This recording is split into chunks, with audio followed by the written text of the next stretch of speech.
This is part 25. Let's go. Algebra 1. So, yeah, we're done with the pre-algebra shit. Ah, yeah, cool. We can finally start this Algebra 1. Oh shit, it's a fuck ton of videos. Wait, what? Okay, I guess they share similar stuff, pre-algebra. Okay, cool, let's go. Origins of algebra. Am I recording? Yep, I am. What I want to do in this video is think about the origins of algebra. The Al-Kitab origins al-Mukhtasar. of What is algebra. this? And the word, especially in Origins of algebra. association with the ideas that algebra now represents, comes from this book, or actually this is a page of the book right over there. The English translation for the title of this book is The Compendious Book on Calculation by Completion and Balancing, and it was written by a Persian mathematician who lived in Baghdad in I believe it was in the 8th or 9th century. I believe it was actually 820 AD when he wrote this book, AD.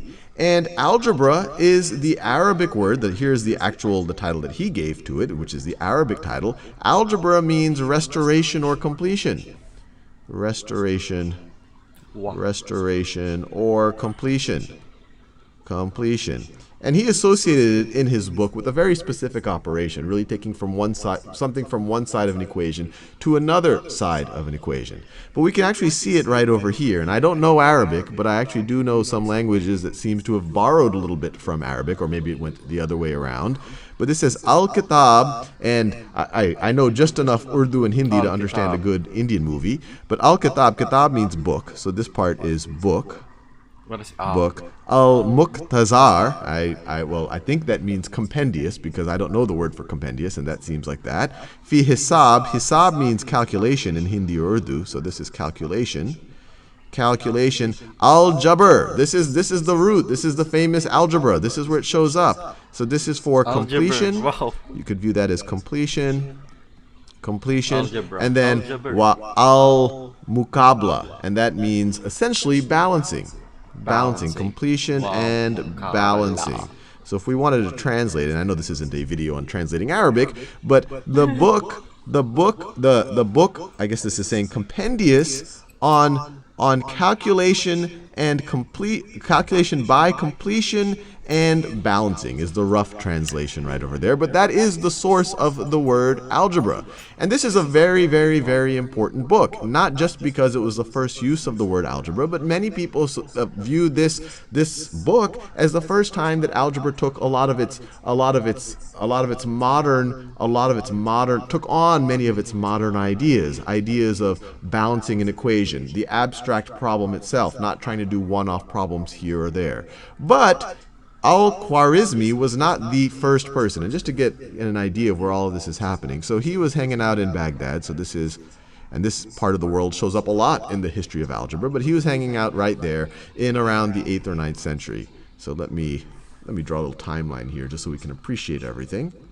So that is timeline, and then whether or not you are religious, most of our modern dates are dependent on the birth of Jesus, so I will put, so that is right there.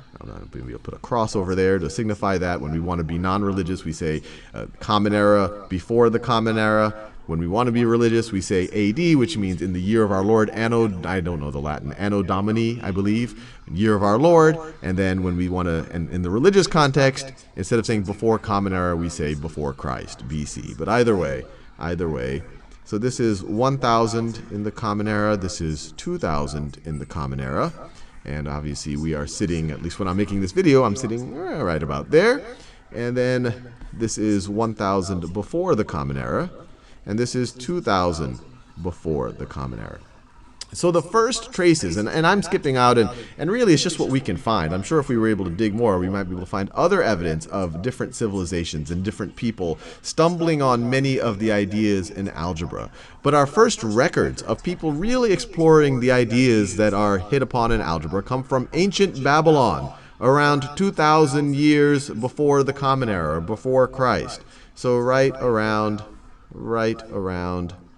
right around there. There are stone tablets where it looks like people were exploring some of the fundamental ideas of algebra. They weren't using this. Right around 2,000 years before laid upon in algebra. But our first records of people really exploring the ideas that are hit upon in algebra come from ancient Babylon, around 2,000 years before the Common Era, before Christ. So right around there. There are stone tablets where it looks like people were exploring some of the fundamental ideas of algebra. They weren't using the same symbols, they weren't using the same ways of representing the numbers, but it was algebra that they were working on. And that was, once again, in this part of the world. Babylon was right about there. And Babylon is kind of kept the tradition of Sumeria. This whole region was called Mesopotamia, Greek for between two rivers. But that's the first traces of people that we know of where people were starting to do what we would call real algebra. And then you fast forward, and I'm sure we're missing, and I'm sure even our historians don't know all of the different instances of people using algebra. But kind of the major contributions to algebra, we saw it here in Babylon 2,000 years ago. And then if we fast forward to about 200 to 300 AD, so right over there, you have a Greek gentleman who lived in Alexandria. So this is Greece right over here, but he lived in Alexandria, which at the time was part of the Roman Empire. So Alexandria is right over here. And he was a gentleman by the name of Diophantus, or I don't know how to pronounce it. Diophantus, and he is sometimes credited with being the father of algebra, and it's debatable whether it's Diophantus or whether it's Al-Khwarizmi. Al-Khwarizmi kind of started using these terms of balancing equations and talking about math in a pure way, while Diophantus was more focused on particular problems, and both of them were kind of beat to the punch by the Babylonians, although they all did contribute in their own way. It's not like they were just copying what the Babylonians did. They had their own unique contributions to what we now consider algebra, but many, especially Western historians, associate Diophantus as the father of algebra, and now Al-Khwarizmi is sometimes what other people would argue as the father of algebra. So he made significant contributions. And if you go to 600 AD, so if you go to about 600 AD, another famous mathematician in the history of algebra was Brahmagupta in India. Gupta in India, so obviously, and actually I don't know where in India he lived, I should look that up, but roughly in that part of the world. And he also made significant contributions. And then of course you have Al-Khwarizmi, who shows up right there. Al-Khwarizmi. And he's the gentleman that definitely we credit with the name algebra, comes from Arabic for restoration. And some people also consider him to be, if not the father of algebra, although some people say he is the father, he is one of the fathers of algebra because he really started to think about algebra in the abstract sense, devoid of some specific problems, and a lot of the way that a modern mathematician would start to think about the field.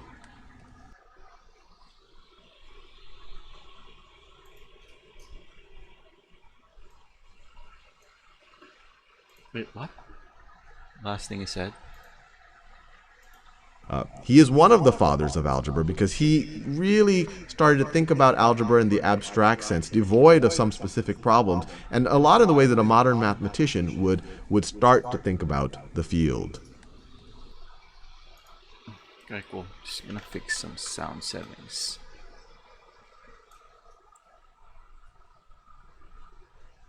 No. The abstractness.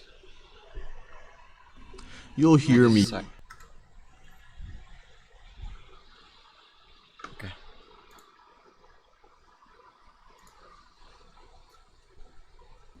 You'll hear me use the word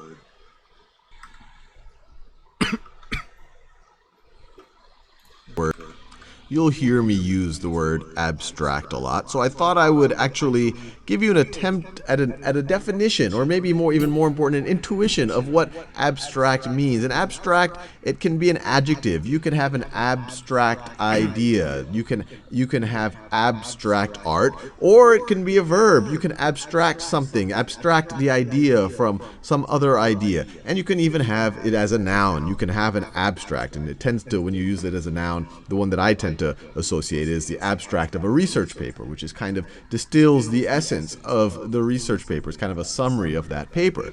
And the one thing you're going to see, regardless of what context you use the word abstract, there's this kind of notion of taking the essence of a real world, of a real world object, whether you use it as a noun, an adjective, or a verb. So over here we have our real world. And then over here you have your world you have ideas and concepts. And the general idea behind abstraction, or abstracting something, is you're taking it away from the particular concrete real world and you're going more in the direction of ideas and concepts. And probably for me, one of the most tangible ways of thinking about abstraction, which is kind of a contradiction in itself to think of abstraction in a tangible way, is things like geometric shapes. So if I were to tell you, find me some cubes, you might point to a Borg vessel right over there.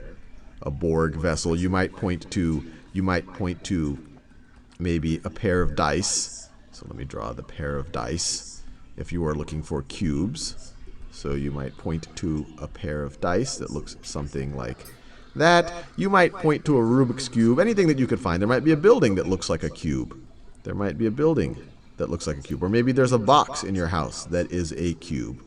But in your mind, you have a general idea of what a cube is. You're like, well, I know a cube when I see one. And that general idea is essentially distilling the concept, the idea of what a cube is. All of these things are very different. This is some plastic thing that I can hold in my hand. These are these little white things, and they're not even, geometrically even close to being perfect. They have these little divots on the side right over there. This is a large Borg vessel that, it doesn't even exist yet. It's not, obviously it's a fictional thing. But they all have this cubeness to them, and this is one of the fun things of geometry, is to really distill the essence of these real world shapes.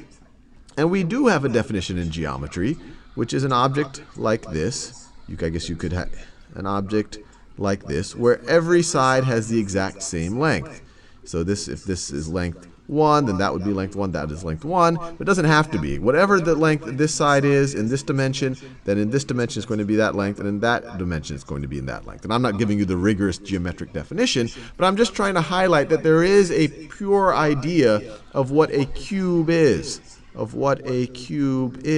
And in the real world, there is nothing that is actually a perfect cube. If you were to get really, really close to these die, if you were to really try to measure exactly their measurements, they won't be exactly the same measurement. But the abstract idea of a cube, this is completely the same length as this, and actually this, and all of the edges are going to have the exact same length. So this is going from the concrete, the specific, from the real world, if you consider the 24th or 25th century the real world, to going to the idea behind it, the general idea. And you've probably also heard the word abstract in terms of art, like abstract art. So this is abstract art. And it's the same general idea. If you look it up on a dictionary, you're going to find 20 definitions of the word abstract, but it's all essentially trying to say the same thing.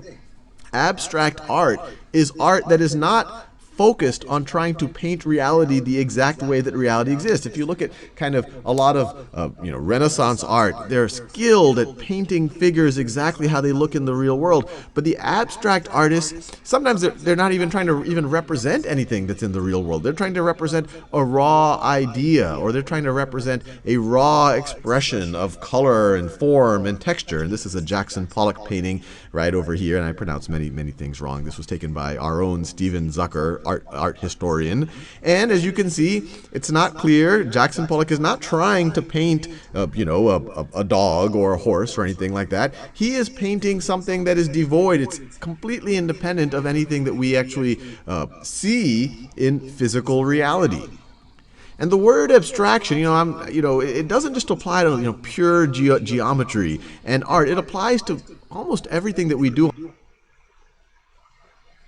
on a daily basis. When we even talk about things, when we even use words or use symbols, we're essentially abstracting away. We're abstracting the essence of something that actually exists in physical reality.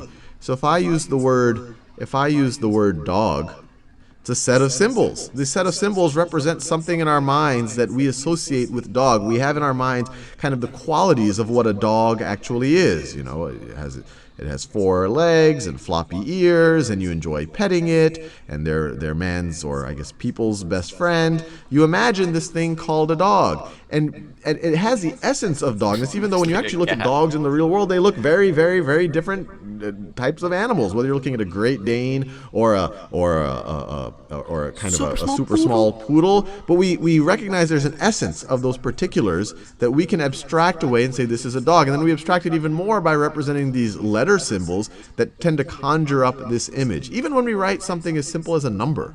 So if I write the number 5, we use it so frequently that to us, a number 5 seems kind of like a concrete thing, but it's so abstract. It's just a quantity of things. I could have symbolized it like that. I could have symbolized 5 like that. I could have symbolized 5 in Roman numerals like that. I can symbolize it like that. And in all of these cases, it's the idea of a quantity of 5 things. 5, if we were, you could say point me to a 5, someone would probably point you to something like that, but they're still pointing you to the symbol of 5.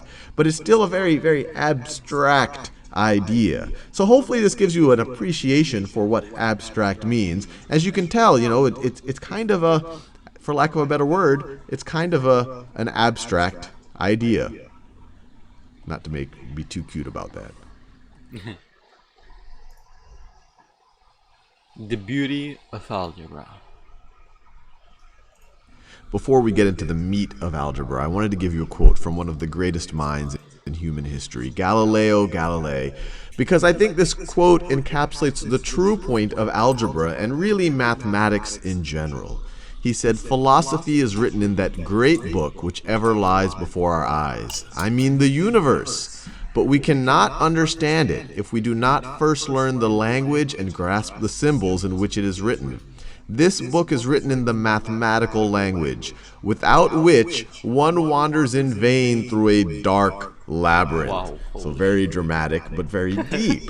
And this really is the point of mathematics. And what we'll see as we start getting deeper into algebra is that we're going to start abstracting things, and we're going to start getting to core ideas that start explaining really how the universe is structured. Sure, these ideas can be applied to things like economics and finance and physics and chemistry, but at their core, they're the same idea, and so they're even more fundamental, more pure than any one of those applications. And to see what I mean by getting down to the root idea, let's go with we started with the very grand, the philosophy of the universe is written in mathematics, but let's start with a very concrete, simple idea, but we'll keep abstracting and we'll see how the same idea connects across many domains in our universe. So let's just say we're at the store, and we're going to buy something, and there's a sale. The sale says that it is 30% off. 30% off. And I'm interested, I don't shop at my too fancy stores, so let's say I'm interested in a pair of pants, and the pair of pants before the sale even is about $20, and that is about how much I spend on my pants. So I'm interested in a $20 pair of pants, but it's even better. There's a 30% off sale on these pants. Well, how would I think about how much I'm going to get off of that $20? And this isn't algebra yet. This is something that you've probably had exposure to. You would multiply the 30% times the $20. So you would say your discount is equal to, you could write it as 30% times $20. I'll do the $20 in purple. Or you could write it, if you wanted to write this as a decimal, you could write this as 0.30 times $20. And if you were to do the math, you would get $6. So nothing new over there. But what if I want to generalize it a little bit? That's the discount on this particular pair of pants. But what if I wanted to know the discount on anything in the store? Well, then I could say, well, let X be the price. Let me do this in a different color. So I'm just going to make a symbol. Let X be the price of the product I want to buy. Price, the non-discount price. Non-discount price of the product in the store. So now all of a sudden we can say that our discount is equal to 30% times X.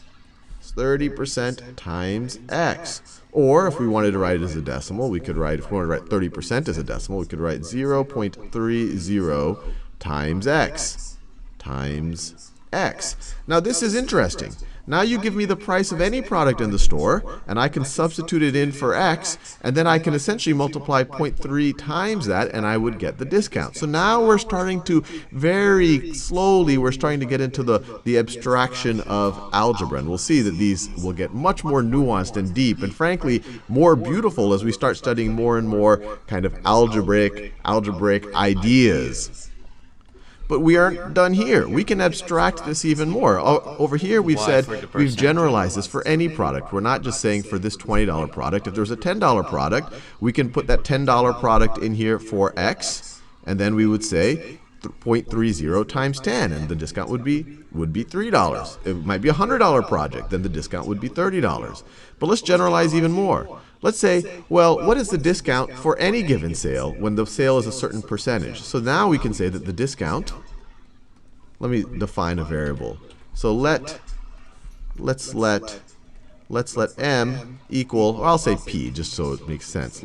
P is equal to the percentage off. Percentage off. Now what can we do? Well, now we can say that the discount is equal to the percentage off. In these other examples, we were picking 30%, but we can say now it's P. It's the percentage off. It's P. That's the percentage off times the product in question, times the price, the non-discount price of the product in question. Well, that was X. The discount is equal to P times X. Now this is really interesting. Now we have a general way of calculating a discount for any given percentage off and any given product X. And we didn't have to use these words and these letters. We could have said, let y equal the discount. Let y is equal to the discount. Then we could have written the same underlying idea. Instead of writing discount, we could have written y is equal to the percentage off, is then equal to the percentage off P times the non-discount price of the product times X. And you could have defined these letters any way you wanted. Instead of writing y there, you could have written a Greek letter, or you could have written any symbol there, as long as you can keep track of that symbol represents the actual dollar discount. But now things get really interesting, because we can use this type of a relationship, which is an equation. You're equating y to this right over here. That's why we call it an equation. This can be used for things that are completely unrelated to the price, the discount price at the store over here. You might have, so in physics, you'll see that force is equal to mass times acceleration. The letters are different, but these are fundamentally the same idea. We could have let y is equal to force. We could let y is equal to force, and m is equal to, or mass is equal to p. So let me write p is equal to mass. And this wouldn't be an intuitive way to define it, but I want to show you that this is the same idea, the same relationship, but it's being applied to two completely different things. And we could say x is equal to acceleration. We could say x is equal to acceleration. Well, then the famous force is equal to mass times acceleration can be rewritten, and it's really the same exact idea as y, which we've defined as force, can be equal to mass, which we're going to use the symbol p, which is equal to p times acceleration. We're just going to happen to use the letter x here, times x. Well, this is the exact same equation. This is the exact same equation. We can see that we can take this equation and it can apply to things in economics, or it can apply to things in finance, or it can apply to things in computer science or logic or electrical engineering or anything, accounting. I mean, there's an infinite number of applications of this one equation. And what's neat about mathematics and what's neat about algebra in particular is we can focus on this abstraction. We can focus on the abstract here, and we can manipulate the abstract here, And what we discover from these ideas, from these manipulations, can then go and be reapplied to all of these other applications, to all of them. And even neater, it's kind of telling us the true structure of the universe if you were to strip away all of these human definitions and all of these human applications. So for example, we could say, look, if y is equal to p times x, so literally if someone said, hey, this is y, and someone says on the other hand, they say, I have p times x, I could say, well, you have the same thing in both of your hands. And if you were to divide one of them by a number, and if you wanted them to still be equal, you would divide the other one by that number. So for example, let's say we know that y is equal to p times x. What if you wanted to have them both be equal, and you say, well, what is y divided by x is going to be equal to? Well, y was equal to p times x, so y divided by x is going to be the same thing as p times x divided by x. But now this is interesting, because p times x divided by x, well, if you multiply by something and then divide by that something, it's just the same. You're going to get your original number. If you multiply by 5 and divide by 5, you're just going to start with p, or whatever this number is. So those would cancel out. But we were able to manipulate the abstraction here and get y over x is equal to p, and let me make that x green. Y over x is equal to p, and now this has implications. This has implications for every one of these ideas. One is telling us a fundamental truth about the universe, almost devoid of any of these applications, but now we can go and take them back to any place that we applied. And what the really interesting thing is we're going to find there are an infinite number of applications, and we don't even know, frankly, most of them. We're going to discover new ones for them in 1,000 years. And so hopefully this gives you a sense for why Galileo said what he said about really mathematics is really the language with which we can understand the philosophy of the universe. And that's why people tell us that if a completely alien life form were to ever contact humans, mathematics would probably be our first common ground, the place that we can start to form a basis that we can start to communicate from. Wow. It's mind-blowing.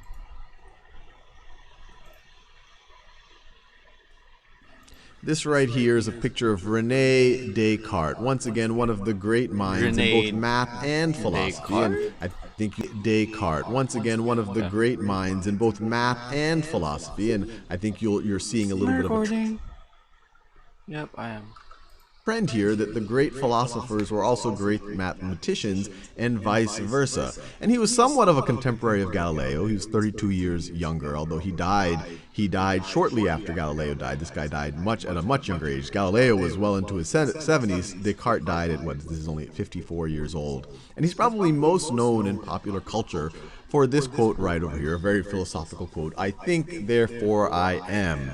But I also wanted to throw in, and this isn't that related to algebra, but I just thought it was a really neat quote, probably his least famous quote, this one right over here. And I like it just because it's very practical. It makes you realize that these great minds, these pillars of philosophy and mathematics, at the end of the day, they really were just human beings. And he said, you just keep pushing. You just keep pushing. I made every mistake that could be made, but I just kept pushing, which I think is very, very good life advice. Now, he did many things in philosophy and mathematics, but the reason why I'm including him here as we build our foundations of algebra is that he is the individual most responsible for a very strong connection between algebra and geometry. So on the left over here, you have the world of algebra. And we've discussed it a little bit. You have equations that deal with symbols, and these symbols are essentially, they can take on values. So you could have something like y is equal to 2x, y is equal to 2x minus 1. This gives us a relationship between whatever x is and whatever y is. And we can even set up a table here and pick values for x and see what the values of y would be. And I could just pick random values for x and then figure out what y is. But I'll pick relatively straightforward values just so that the math doesn't get too complicated. So for example, if x is negative 2, then y is going to be 2 times negative 2 minus 1. 2 times negative 2 minus 1, which is negative 4 minus 1, which is negative 5. If x is negative 1, then y is going to be 2 times negative 1 minus 1, which is equal to, this is negative 2 minus 1, which is negative 3.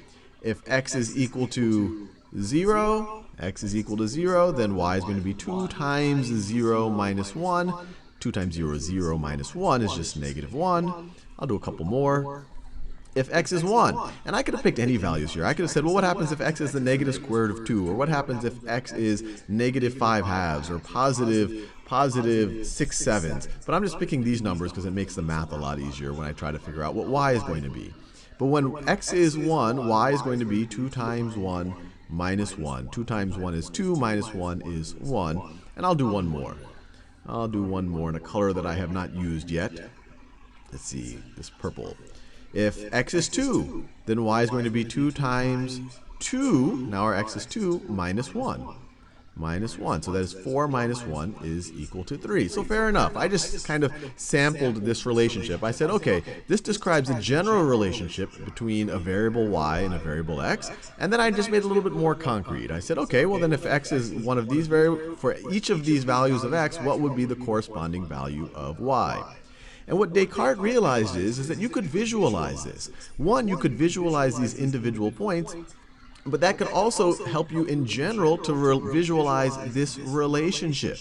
And so what he essentially did is he bridged the worlds of this kind of very abstract symbolic algebra and geometry, which was concerned with shapes and sizes and angles. So over here you have the world of geometry.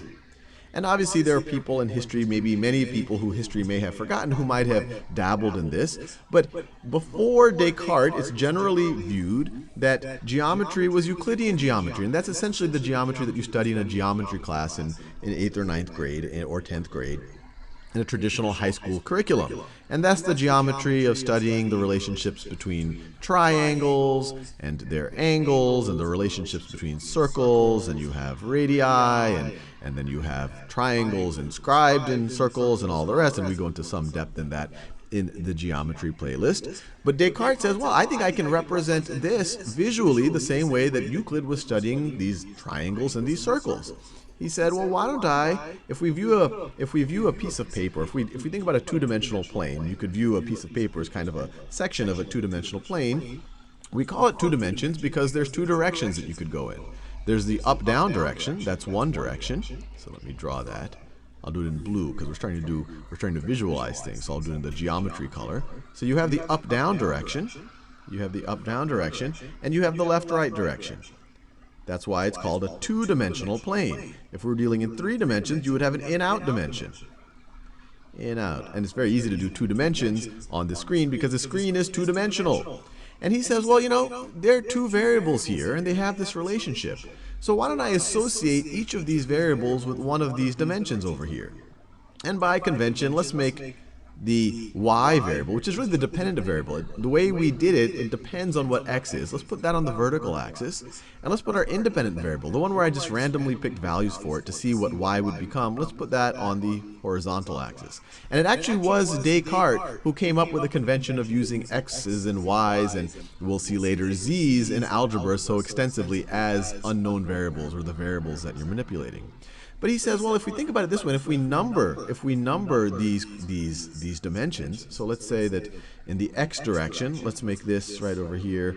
This right over here is -3. Let's make this -2. This is -1. This is 0. Now I'm just numbering the x direction, the left-right direction.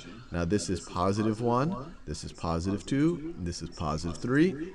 And we can do the same in the y direction. So let's see, so this could be, let's say this is -5, -4, -3, actually let me do it a little bit neater than that. Let me clean this up a little bit. So let me erase this and extend this down a little bit so I can go all the way down to -5 without making it look too messy. So let's go all the way down here. And so we can number it. This is 1, this is 2, this is 3, and then this could be -1, -2, and these are all just conventions. It could have been labeled the other way. We could have decided to put the x there and the y there and make this the positive direction, make this the negative direction, but this is just a convention that people adopted, starting with Descartes. -2, -3, -4, and -5. And he says, well, I think I can associate each of these pairs of values with a point in 2 dimensions. I can take the x coordinate, I can take the x value right over here and I say, okay, that's negative 2. That would be right over there along the left-right direction. I'm going to the left because it's negative. And that's associated with negative 5 in the vertical direction. So I say the y value is negative 5. And so if I go 2 to the left, 2 to the left, and 5 down, I get to this point right over there. So he says these two values, negative 2, negative 5, I can associate it with this point in this plane right over here, in this two-dimensional plane. So I'll say that point has the coordinates, tells me where to find that point, negative 2, negative 5. And these coordinates are called Cartesian coordinates, named for Rene Descartes. He's the guy that came up with these. He's associating all of a sudden these relationships with points on a coordinate plane. And then he says, well, okay, let's do another one. There's this other relationship where I have when x is equal to negative 1, when x is equal to negative 1, y is equal to negative 3. So x is negative 1, y is negative 3. That's that point right over there. And the convention is, once again, when you list the coordinates, you list the x coordinate, then the y coordinate. And that's just what people decided to do. Negative 1, negative 3. That would be that point right over there. And then you have the point when x is 0, y is negative 1. When x is 0, right over here, which means I don't go to the left or the right, y is negative 1, which means I go 1 down. So that's that point right over there. 0, negative 1. Right over there. And I could keep doing this. When x is 1, y is 1. When x is 1, y is 1. When x is 2, y is 3. When x is 2, y is 3. Actually, let me do that same purple color. When x is 2, y is 3. 2, comma 3. And then this one right over here in orange was 1, comma 1. And this is neat by itself. I essentially just sampled possible x's. But what he realized is not only do you sample these possible x's, but if you just kept sampling x's, if you tried sampling all the x's in between, you would actually end up plotting out a line. So if you were to do every possible x, you sample these possible x's, but if you just kept sampling x's, if you tried sampling all the x's in between, you would actually end up plotting out a line. So if you were to do every possible x, you would end up getting a line that looks something like that, right over there. And any relation, if you pick any x and find any y, it really represents a point on this line. Or another way to think about it, any point on this line represents a solution to this equation right over here. So if you have this point right over here, which looks like it's about x is 1.5, y is 2. So let me write that, 1.5, comma 2. That is a solution to this equation. When x is 1.5, 2 times 1.5 is 3, minus 1 is 2. That is right over there. So all of a sudden he was able to bridge this gap or this relationship between algebra and geometry. We can now visualize all of the x and y pairs that satisfy this equation right over here. And so he is responsible for making this bridge. And that's why the coordinates that we use to specify these points are called Cartesian coordinates. And as we'll see, the first type of equations we will study are equations of this form over here. And in a traditional algebra curriculum, they're called linear equations. Linear equations. And you might be saying, well, okay, this is an equation. I see that this is equal to that. But what's so linear about them? What makes them look like a line? And to realize why they are linear, you have to make this jump that Rene Descartes made. Because if you were to plot this using Cartesian coordinates on a Euclidean plane, you will get a line. And in the future, we'll see that there's other types of equations where you won't get a line. Well, you'll get a curve or something kind of crazy or funky. Funky. Why all the letters in algebra? I'm here with Jesse Rowe, who's a math teacher at Summit San Jose and a Khan Academy teaching fellow. And you had some interesting ideas or questions. Yeah, one question that students ask a lot when they start algebra is, why do we need letters? Why can't we just use numbers for everything? Why letters? So like, why do we have all these X's and Y's and Z's and ABCs when we start dealing with algebra? Yeah, exactly. That's interesting. Well, why don't we let people think about that for a second? So Sal, how would you answer this question? Why do we need letters in algebra? So why letters? So there's a couple of ways I think about it. One is if you have an unknown. So if I were to write x plus 3 is equal to 10. The reason why we're doing this is we don't know what x is. It's literally an unknown, and so we're going to try to solve for it in some way. But it did not have to be the letter x. We could have literally written blank plus 3 is equal to 10. Or we could have written question mark plus 3 is equal to 10. So it didn't have to be letters, but we needed some type of symbol. It literally could have been smiley face. Smiley face plus 3 is equal to 10. But until you know it, you needed some type of a symbol to represent whatever that number is. Now we can go and solve this equation and then know what that symbol represents. But if we knew it ahead of time, it wouldn't be an unknown. It wouldn't be something that we didn't know. So that's one reason why I would use letters, and where just numbers by itself wouldn't be helpful. The other is when you're describing relationships between numbers. So I could do something like, I could say that whenever you give me, if you give me a 3, I'm going to give you a 4. And I could say if you give me a 5, I'm going to give you a 6. And I could keep going on and on forever. If you give me a 7.1, I'm going to give you an 8.1.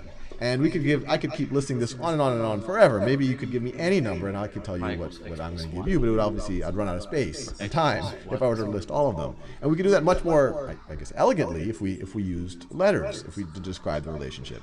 Maybe what you give me, we call x, and what I give you, we call y. And so I would say, look, whatever you give me, I'm going to add 1 to it, and that's what I'm going to give back to you. And so now this very simple equation here can describe an infinite number of relationships between x, or an infinite number of corresponding y's and x's. So now someone knows, hey, whatever x you give me 3, I add 1 to it, and I'm going to give you 4. You give me 7.1, I'm going to add 1 to it and give you 8.1. So there's no more elegant way that you could have done it than using symbols. With that said, I didn't have to use x's and y's. This is just a convention that kind of comes to us from history. I could have defined what you give me as star, and what I give you as, I don't know, as smiley face. And this also would have been a valid way to express this. So the letters are really just symbols, nothing more.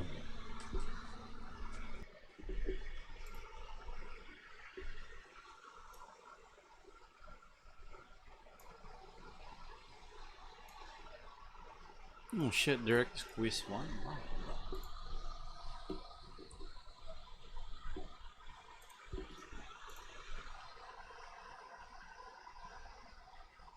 When g is 10, okay, so we have 4 minus 2.5 plus 5h is 2.5. Let's kind of cancel out, right? So we'll still have 4.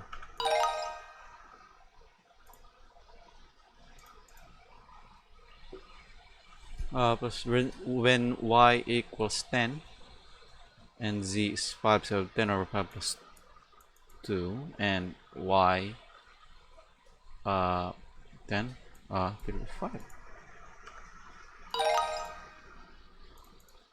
Rs plus 14s and r equals 6. Okay, so in the first one we have 6 over 4 plus 14s.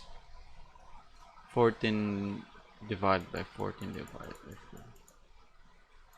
Oh wow, it seems like 20 divided by 4, right? We have 5? Could this be 5? I don't know. Wow, cool.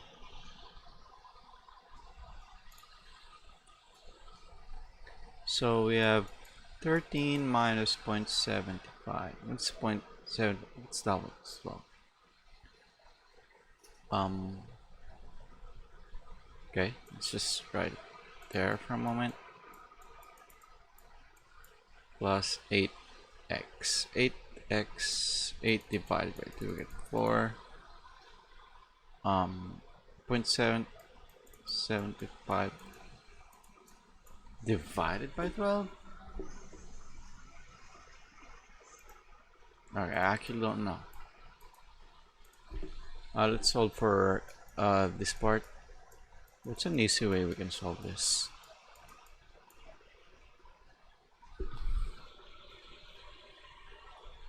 I guess this is multiple.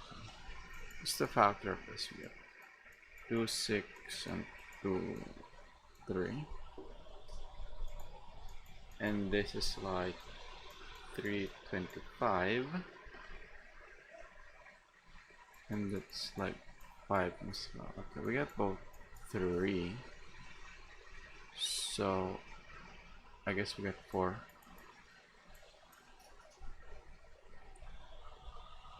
4 over 25, 13 minus 25 divided by 4, I don't know. We could actually just make this 16 over 4, and it's gonna give us 3541 over 4. Yo, wait, this is pretty insane. Pretty sure this is not what it wants though.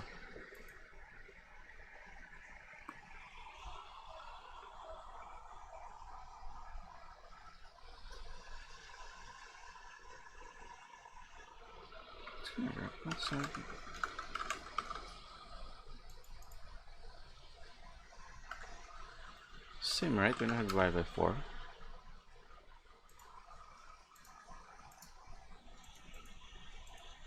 Oh, this is actually 0.75.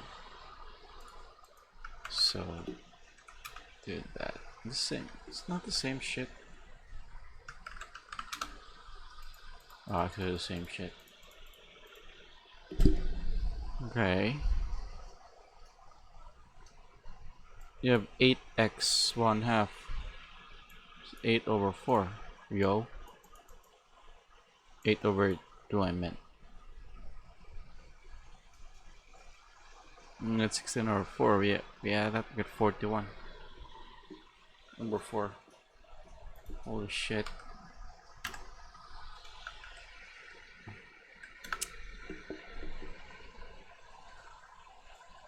Is the answer supposed to be like this? Please check your exercise abstract. Okay, we're almost there, it says. Okay, let's actually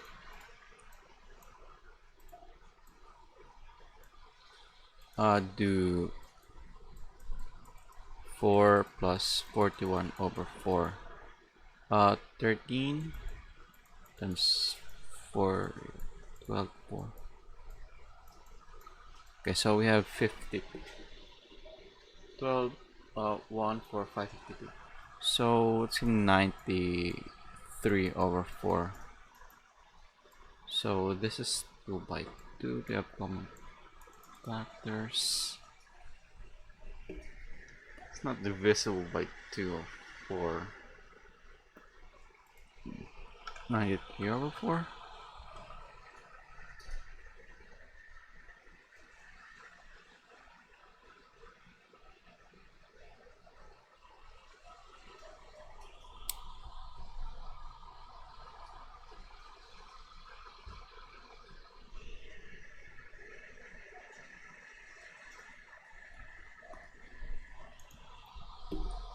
Okay, I failed this one. Holy shit.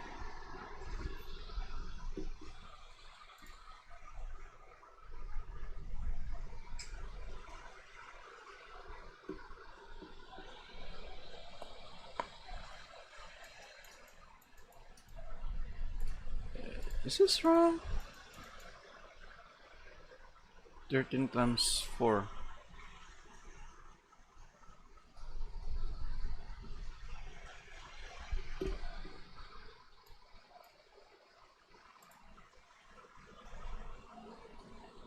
Still right, and then 452. 4 over 50, 41 over 4. Then we add this, we have 93 over 4. Holy shit, what the fuck?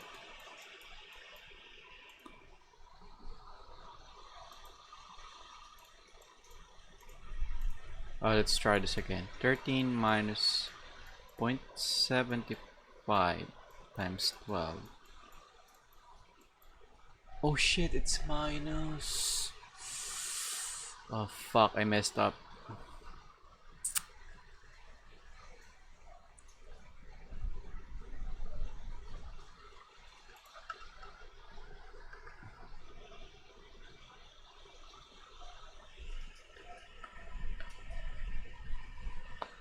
It's actually minus. That's why. Okay, I get it now. Let's go with 54. What is that again? It's a 0.75, which is 25 over 4. 13 times 4 is 12. That's a 52. 52 over 4 plus 25 is 77 over 4 minus the 16. 77 minus 16. Okay, so we have minus 10, 67, 61. Holy shit, no way.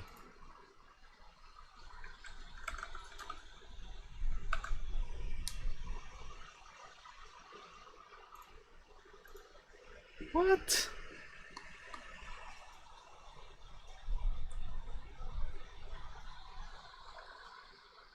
A 0.75.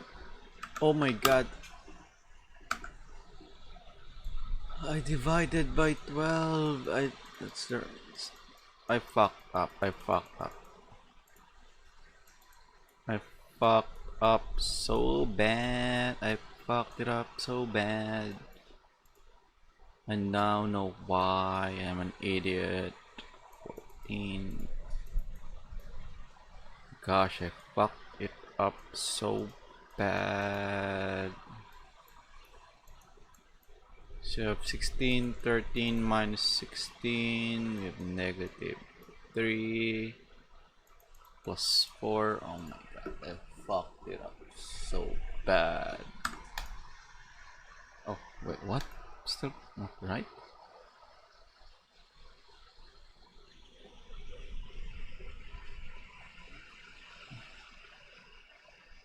This should give me a smaller number if this is okay. 10, 6, 0, 7, 14. 1, 14, 1, 7.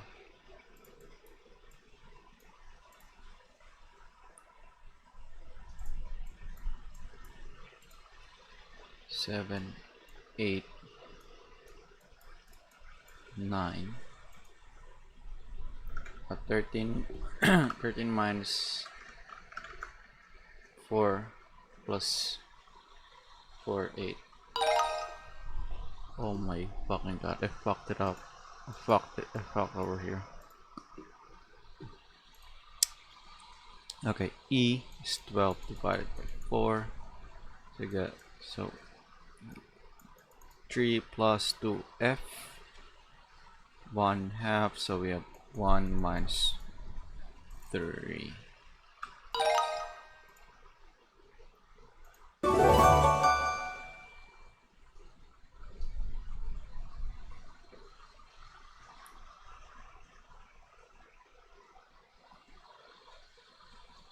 I didn't level down.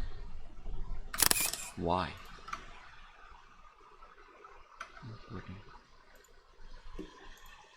Let's try again. Wait, 2/2 times G, 10.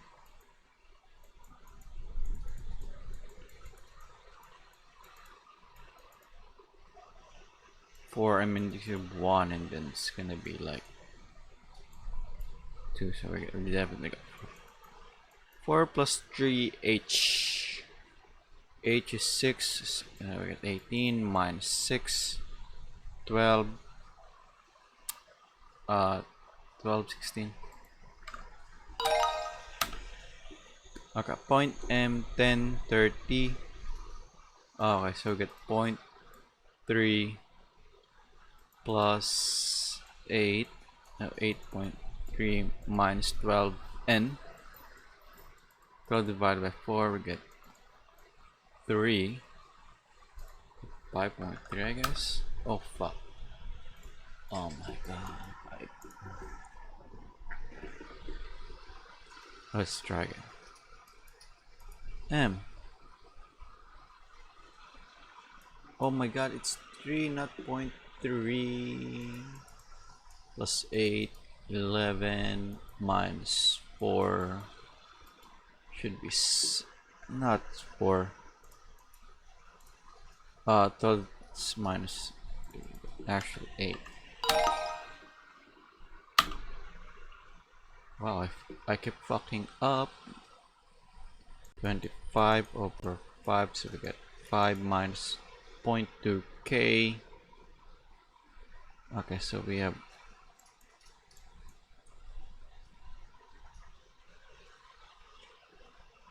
this is 10, right? 0.1, wait, what? 5. This 1? Oh, of course, it's gonna be this one. 4. 5 minus 1. Okay, evaluate 7j plus 5.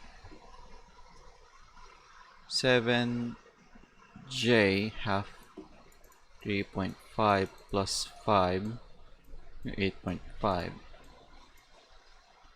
minus 8k, 1/4 of that's gonna be 2, so we're 6.5. I said 6.5, not 6.2. Oh my god. I evaluate 8p. 1/2 4 plus 3q 21 minus 18. Okay, so this is 25 minus 18. Sort 7. God damn it. Level down. Oh wow, no level down. I don't know why. Did level down.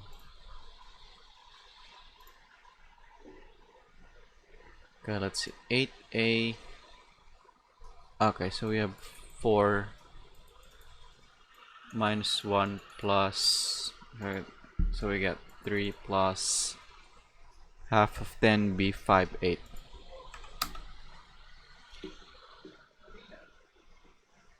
What am I doing? What am I doing with my life?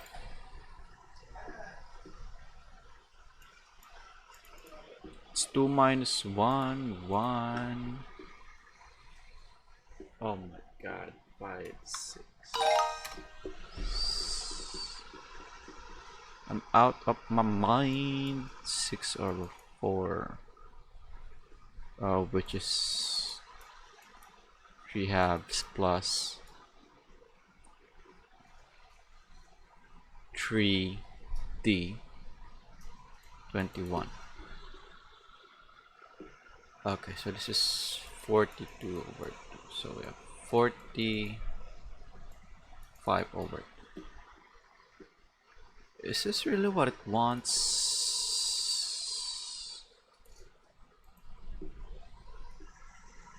Okay, 6 over 4. Yeah, so we have 3 halves still. It's 21. 3d.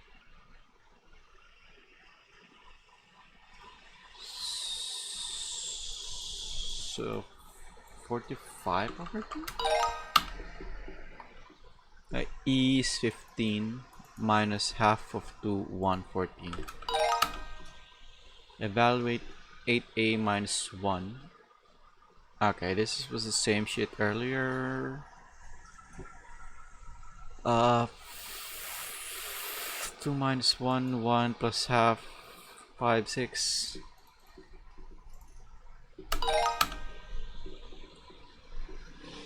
Seven J. Okay, it's 3.5 plus 2. 8.5 minus 8k to 6.5. God damn it. Did I level down? I don't know.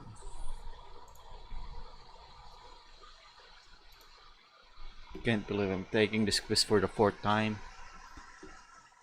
Oh, same shit earlier. 13. minus 9, 4 plus 6. 75% of 12 is 9.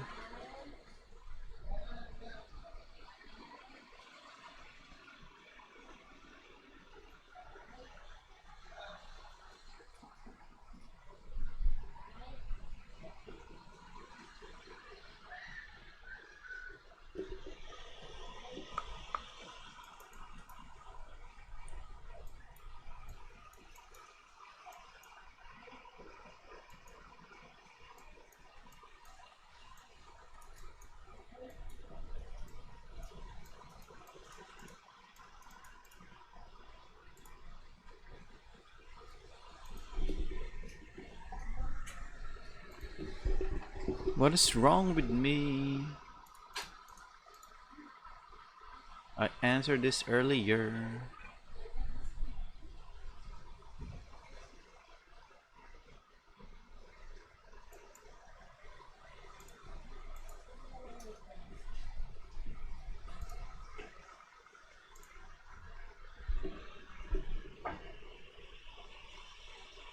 Thirteen minus 9.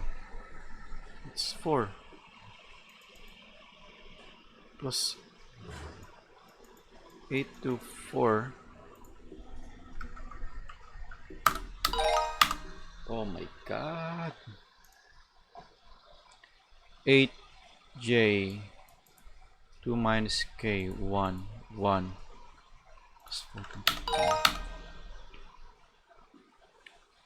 Oh shit, it's the same for R.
I swear to god if this is wrong. 60 36 minus 20.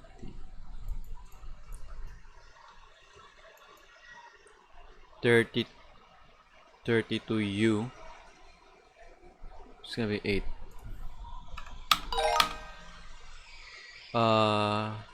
3 halves times y. 6 over 1. So we get 9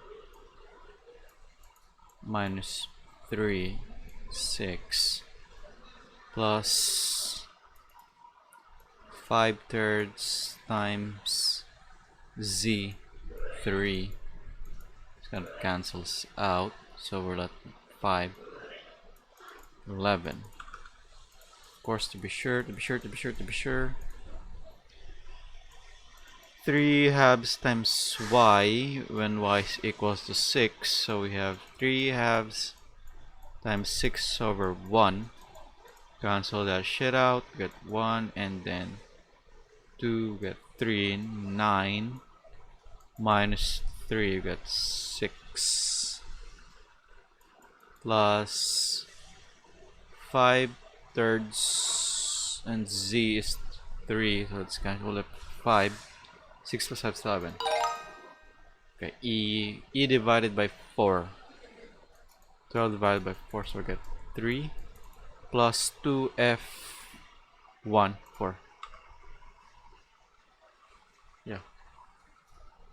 Oh, we still have minus 3, okay. Oh my god, I almost fell for it again. Let's try again. 12 divided by 4, we get 3 plus half of 2, we get 1 minus 3. Okay, so we're actually 1.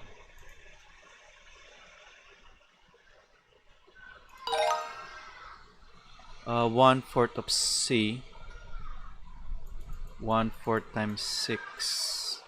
Okay, 6, 4, or okay, it's kind of similar. And 3D 20, 3D 3, 7, 21, which we could view as 42 over 2. Then we have 45 half.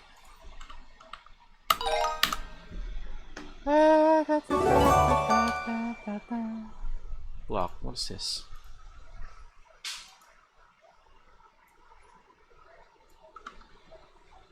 That took me quite a while. Okay. Combining like terms. Let's say that I've got two Chuck Norrises. Norrises, or maybe it's Chuck Norri, and Chuck to that Norris. I am going to add another 3 Chuck Norrises. So I'm going to add another 3 Chuck Norrises, and this might seem a little bit obvious, but how many Chuck Norrises do I now have? 5 Chuck Well, Norrises. 2 Chuck Norrises, we can represent this as literally a Chuck Norris plus a Chuck Norris. So let me do that, a Chuck Norris plus another Chuck Norris. 2 Chuck Norrises, you could also view this as 2 times Chuck Norris, and this is just another way of representing it. And 3 Chuck Norrises, 3 Chuck Norrises, you could view that as a Chuck Norris plus a Chuck Norris plus another Chuck Norris. And so we would have a grand total, and this might be very simple for you, but you would have a 5 grand Chuck total of 1, Norrises. 2, Chuck 3, Norris. 4, 5 Chuck Norrises. So this would be equal to 5 Chuck Norrises. Now let's get a little bit more abstract here. Chuck Norris is a very tangible thing. So let's go to a little bit more of traditional algebraic notation. If I have 2 x's, and remember, 2x, this is what you could view this as 2 x's or 2 times x, and to that I were to add 3 x's, and to that I would add 3 x's. How many x's do I have? Well, once again, 2 x's, that's 2 times x. You could view that as an x plus an x. We don't know what the value of x is, but whatever that value is, we can add it to itself. And then 3 x's are going to be that value.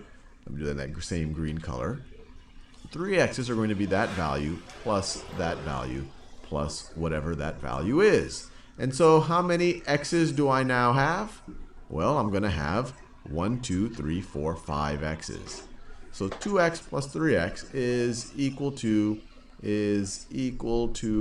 5x. And if you think about it, all we really did, and hopefully you conceptually get it, is we just added the 2 numbers that were multiplying the x. And these numbers, the 2 or the 3, they're called coefficients. Very fancy word, but it's just this constant number, this regular number that's multiplied by the variable. You just added the 2 and the 3 to get your 5x. Now let's think about this a little bit more. Let's go back to this original expression, the 2 Chuck Norrises plus 3 Chuck Norrises. Let's say to that we were to add, let's say we were to add 7 plums over here. So this is my drawing of a plum. So we have 7 plums plus 2 Chuck Norrises plus 3 Chuck Norrises, and let's say that I add another 2 plums. I add another 2 plums here. So what would this whole thing be? Well, I wouldn't add the 7 to the 2 to the 3 plus the 2. We're adding different things here. You have 2 Chuck Norrises and 3 Chuck Norrises, so they're still going to simplify to 5 Chuck Norrises. And then we would separately think about the plums. We have 7 plums, and we're adding another 2 plums. We're going to have 9 plums plus 9 plums. So this simplifies to 5 Chuck Norrises and 9 plums. Similarly, over here, if I had, instead of just 2x plus 3x, if I had 7y plus 2x plus 3x plus 2y, what do I now have? Well, I can't add the x's and the y's. They could very well represent a different number. So all I can do is really add the x's, and then I get the 5x, and then I'd separately add the y. If I have 7 y's, and to that I add 2 y's, I'm going to have 9 y's. If I have 7 of something and I add 2 of something, I now have 9 of that something. So I'm going to have 9 y's. So you add that, you do that in a different color. You add this and this, you get that. You add the x's, you add the x's, you get that right over there. So hopefully that makes a little sense. Actually, I'll throw out one more idea. So given this, what would happen if I were to have 2x plus 1 plus 7x plus 5? Well, once again, you might be tempted to add the 2 plus the 1, but they're adding different things. These are two x's. This is just the number 1. So you really just have to add the x's together. So you're going to say, well, I got 2 x's, and I'm going to add 7 x's to that. Well, that means I now have 9 x's. And then separately, you would say, well, I've got just the abstract number 1, and then I got another 5. 1 plus 5 is going to be equal to 6.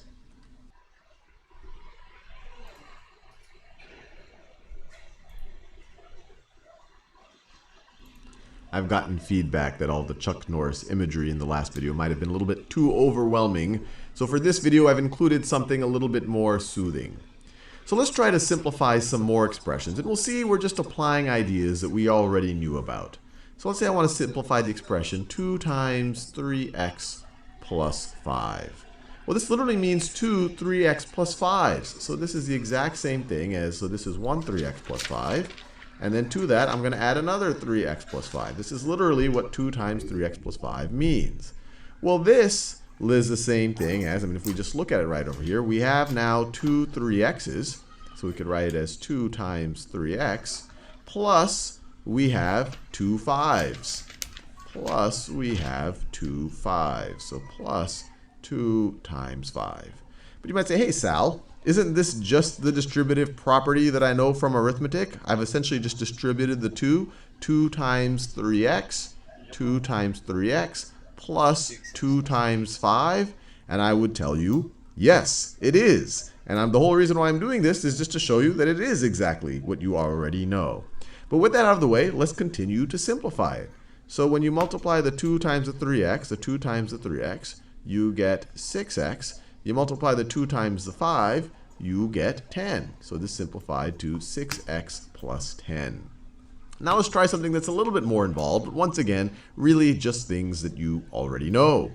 So let's say that I had 7 times, let's say 3y minus 5 minus 2 times 10 plus, let's say plus 10 plus 4y. Let's see if we can simplify this.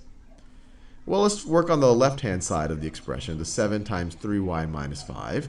We just have to distribute the 7. So this is going to be 7 times 3y, which is going to give us 21y. Or if I had 3y's 7 times, it's going to be 21y's, either way you want to think about it.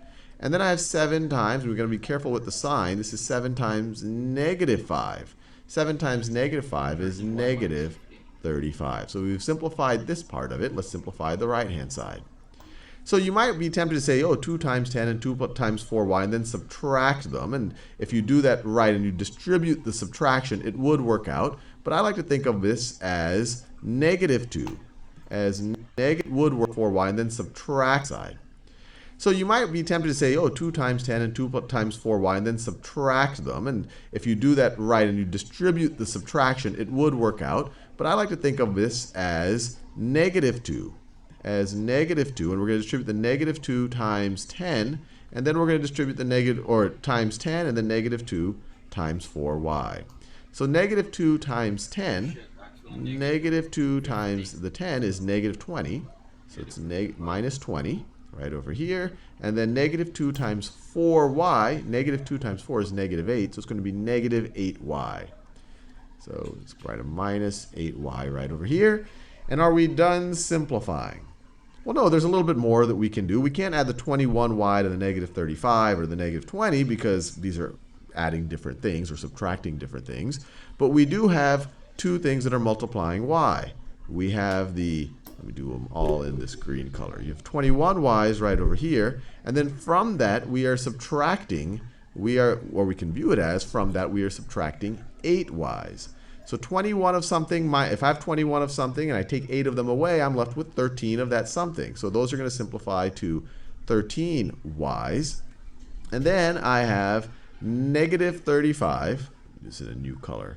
And then I have negative 35 minus 20. And so that's just going to simplify to negative 55. Negative 55. So this whole thing simplified using a little bit of the distributive property and combining similar or like terms. We got to 13y minus 55.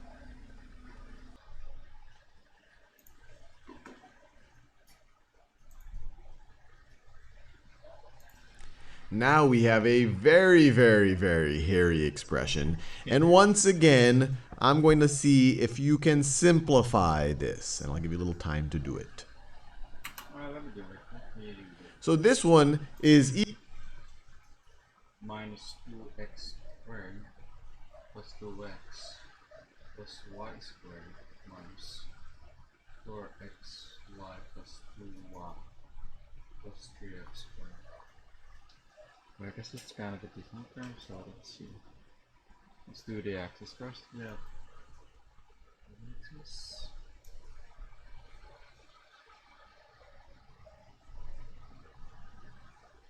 2x.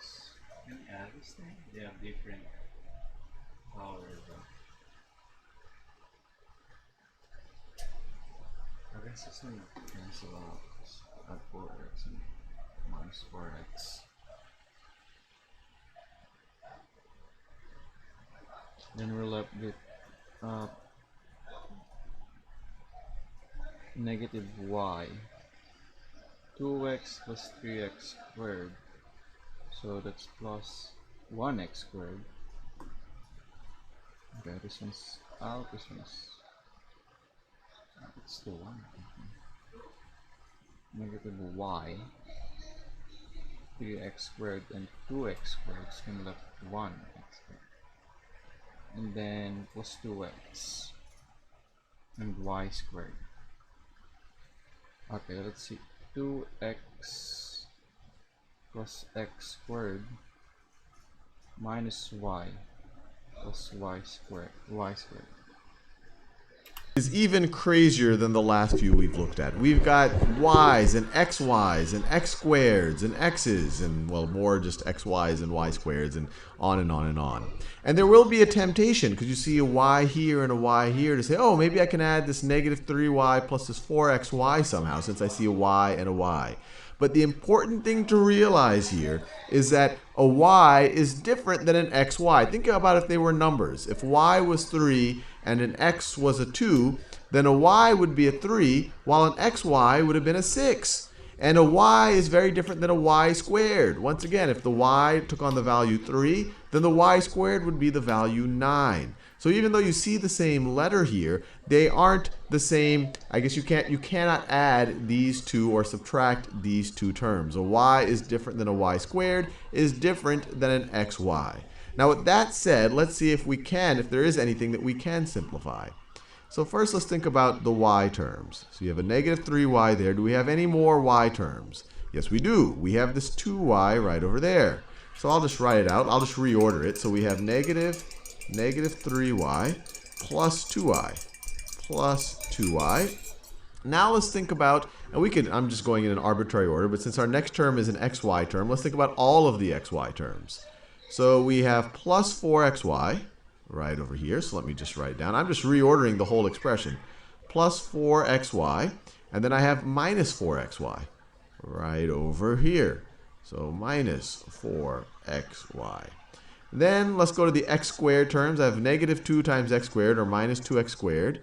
So let's look at this. So I have minus 2x squared. Do I have any other x squareds? Yes, I do. I have this 3x squared right over there. So plus 3x squareds. And then let's see, do 2y. I have an x term right over here. And that actually looks like the only x term. So that's plus 2x.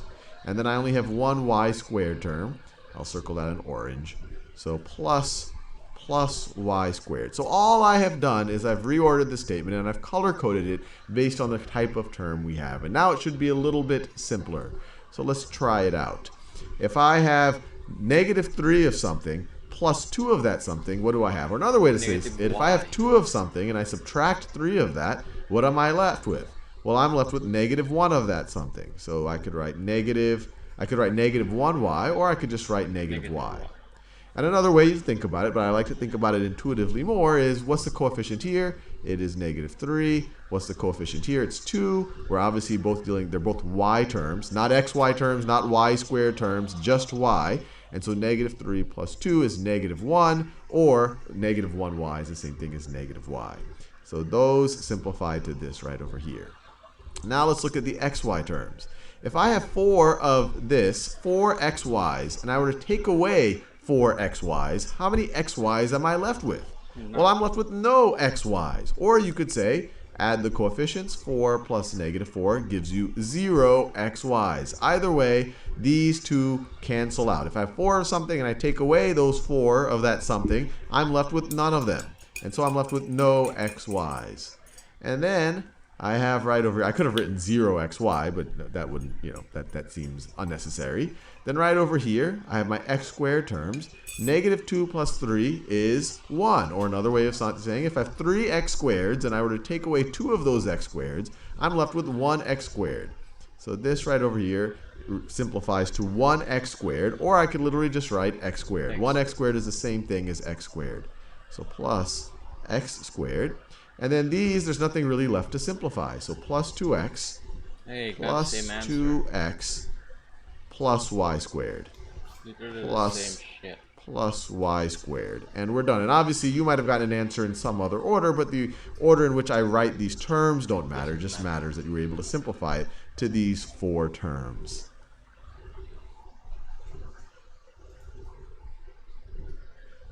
What I want to do in this video is get some practice simplifying expressions that have some hairier numbers involved. And these numbers are kind of hairy. And like always, try to pause this video and see if you can simplify this expression before I take a stab at it. Okay, sure. 5.55 -500 minus 8.55c plus 4.35c. So I guess we're just gonna leave the -5.55, and then we're gonna do the 8.55 plus 435c. Our negative minus 4, so we have 4.35 minus 20c minus 4.2c. All right, I'm assuming you have attempted it. Now let's look at it. We have -5.55 minus 8.55c plus 4.35c. So the first thing I want to do is, can I combine these c terms? And I definitely can. This is we can add -8.55c to 4.35c first, and then that would be, let's see, that would be -8.55 plus 4.35, I'm just adding the coefficients, times c, and of course we still have that -5.55 out front, -5.55, and I'll just put a plus there. Now how do we calculate -8.55 plus 4.35? Well, there's a couple of ways to think about it or visualize it. One way is to say, well, this is the same thing as the negative of 8.55 minus 4.35. And 8.55 minus 4.35, let's see, 8 minus 4 is going to be the negative. 8 minus 4 is 4. 55 hundredths minus 35 hundredths is 20 hundredths. So I could write 4.20, which is really just the same thing as 4.2. So all of this can be replaced with a negative 4.2. So my entire expression has simplified to -5.55. Instead of saying plus -4.2c, I can just write it as minus 4.2. I got the same answer. And we're done. We can't simplify this anymore. We can't add this term that doesn't involve the variable to this term that does involve the variable. So this is about as simple as we're going to get. So let's do another example. So here I have these I have some more hairy numbers involved. These are all expressed as fractions. And so let's see, I have 2/5 m minus 4/5 minus 3/5 Same denominators m. though. So how can I simplify? Well, I can add all the m terms together. It's So let me just change the order. I could rewrite this as 2/5 m minus 3/5 m we just minus left with 4/5. m All I did is minus I changed the order. 4/5. And we can see that I have these two m terms. I can add those two together. So this is going to be Wait, 2 what? fifths Minus, holy shit, minus cycle 3/5 times negative m. And then I have the 1/5 minus m minus 4/5 still on the 4/5. right-hand side. Now what's 2/5 minus 3/5? Well, that's going to be negative 1/5. It's going to be negative 1/5. So I have negative 1/5 m minus 4/5 minus 4/5. And once again, I'm done. I can't simplify it anymore. I can't add this term that involves m somehow to this negative 4/5. So we are done here. Let's do one more example. So here, and this is interesting. I have a parentheses and all the rest. Wow. And like always, pause the video, see if you can simplify it. All right, let's see.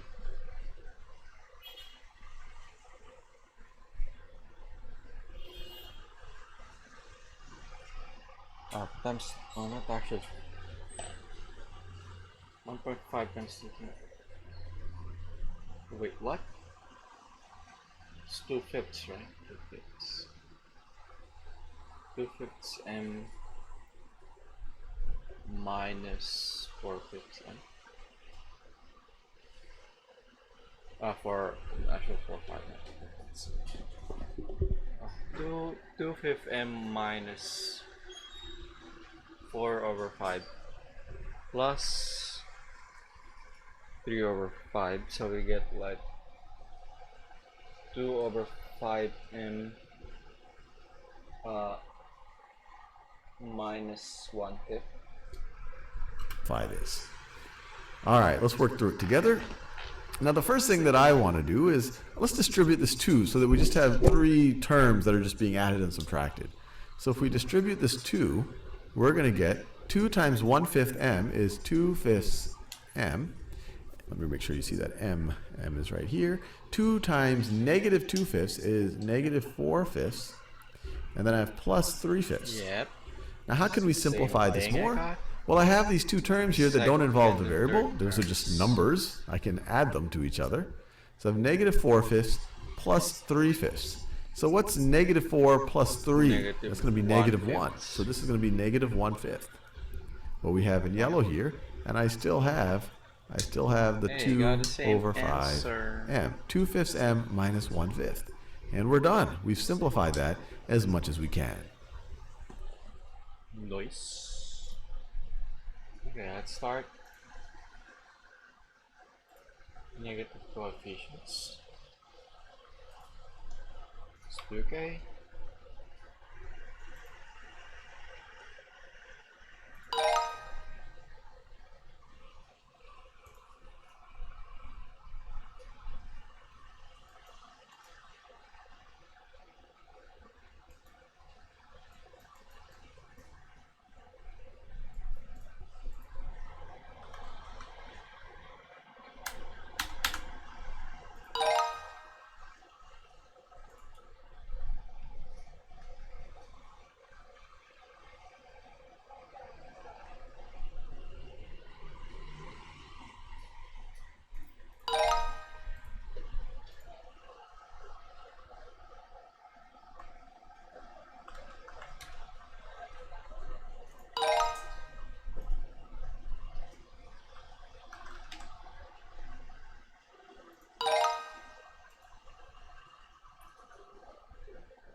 For n, 3n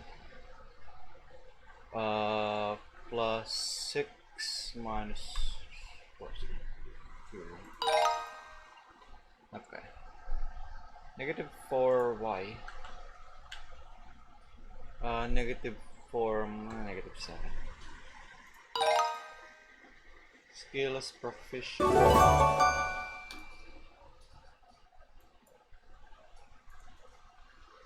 And distribution. Okay. Okay. Let's see. Negative 5. So we have 25k, 8k, 33k, minus 15. 33k minus 15. Okay. 1 plus 24p minus 36, so minus 35. 24p minus 35.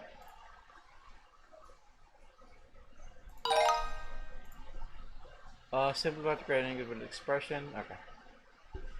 Create an equivalent expression. Okay. So we have negative 6 minus 12k plus 7 14k minus 7.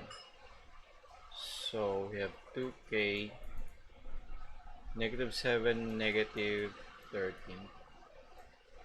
We have 2k minus 13. 2k minus 13.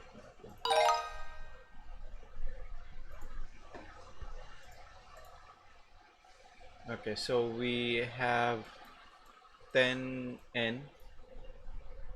minus 12 plus 10 minus 35n. So we have negative 25n minus 2. Negative 25n minus 2. Nice. Noise. Coefficient, combining like terms with rational coefficients. It sounds so fancy, dude.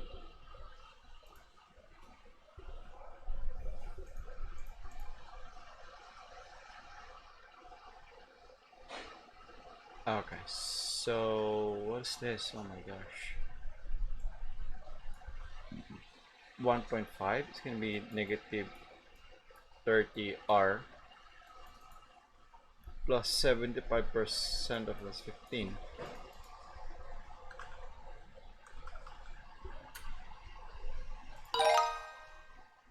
Let's see how we did it.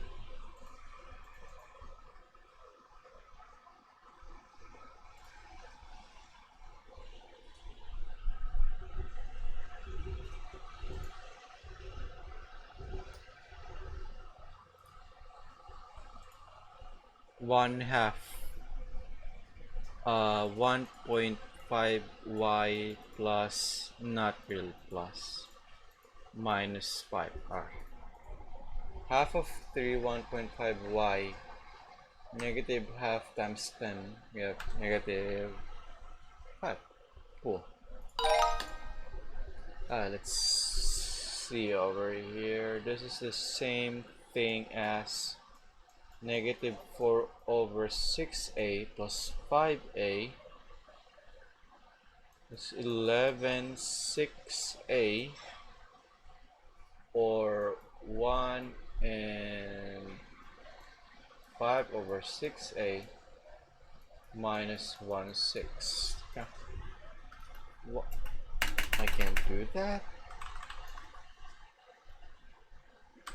1 and no, it's not what I meant. 1 and 5 6a minus 1 over 6, right? Wow, I got it wrong.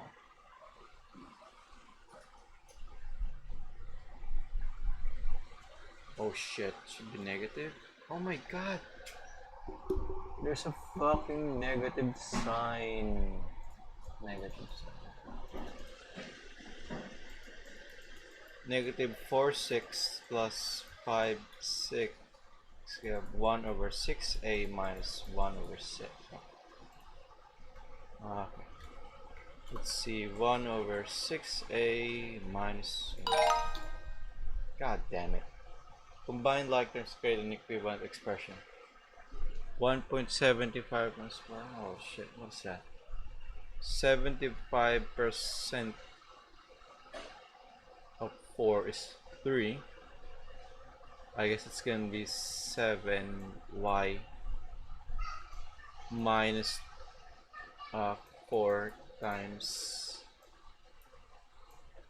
5. What is this?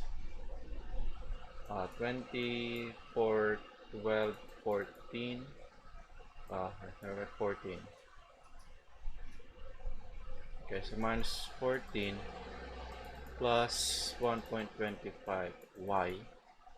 So we have 8.25y. Not 14. I made one mistake. I didn't notice the negative symbol popping. Let's try it.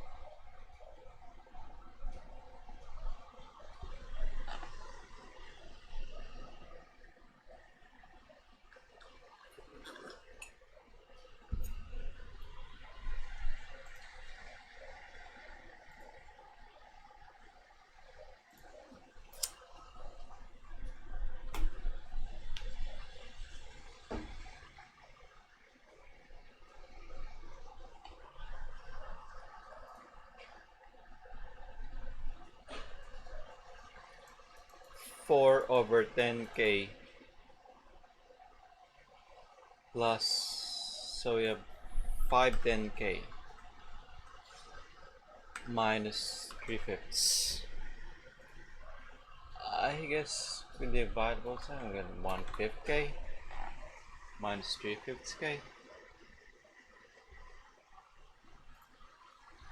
No way! No way! No way!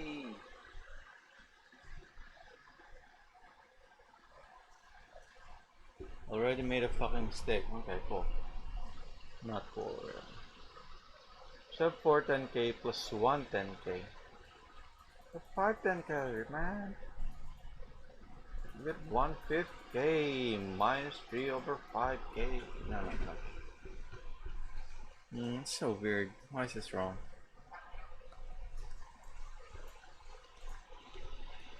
What if I just do 5/10? It's the same shit. It's not gonna work. 2/10k. No, not 2. 4/10k plus 1/10k minus 3/5. Oh shit. Gonna be 5/10k minus 3/5 or 1/5k minus 3/5. What the fuck? It's insane.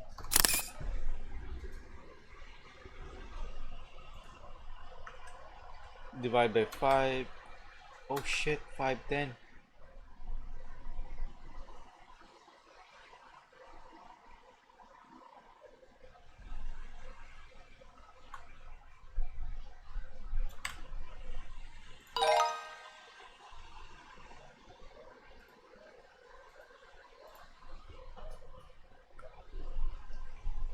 You combine like and integrate an equivalent expression. Okay. 5.1, let's say minus 2, we get 3.1, this is 1.9, so we get 3.2t. Negative 3.2t minus it's 2.6 if 10. Just be right. Oh my god.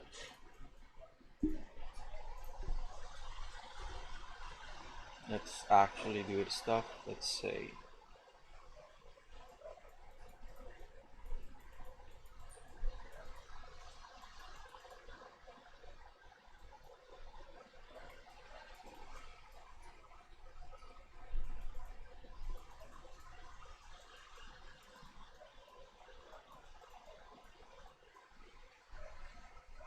Wait, what? Can I do this?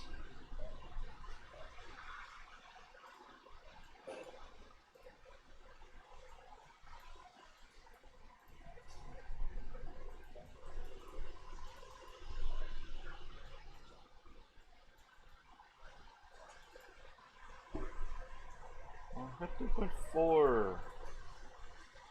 Oh, so maybe this one's incorrect. So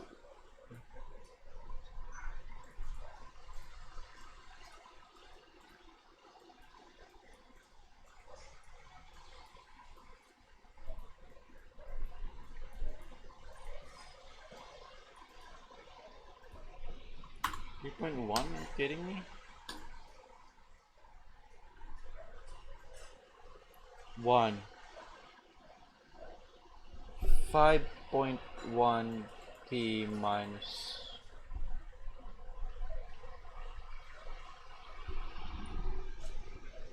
So it's gonna. Oh shit! It's gonna actually 11. 3.2. How is this? What the fuck? 11. 2. What the fuck? 4. 2. What the fuck?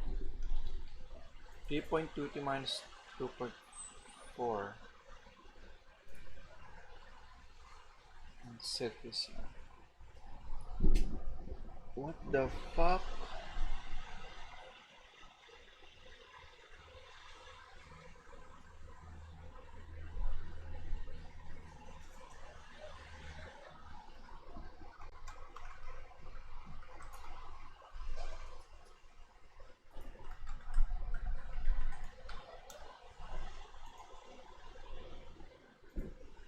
It's correct, right? So.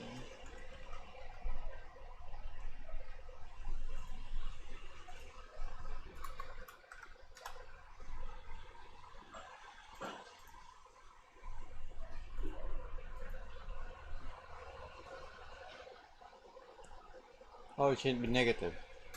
Why did I? Oh my god.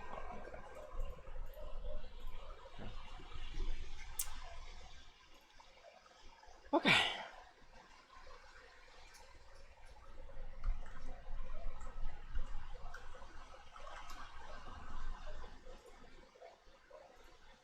Wow. Got it all wrong. Almost. Negative 5.8 C.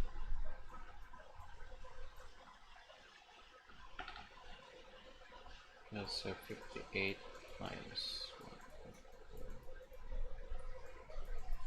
4 and 4. So that 4 negative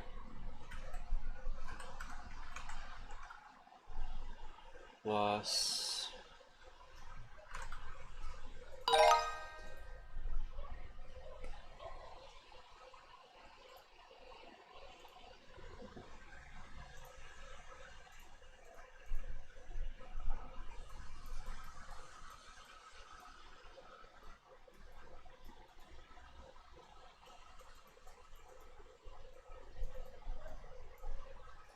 Okay, so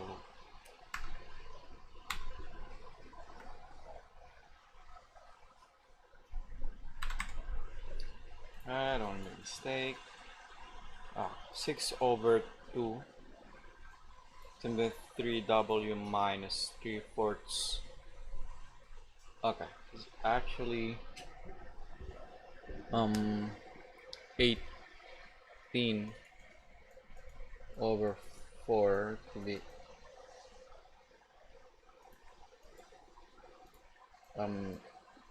9 over 2.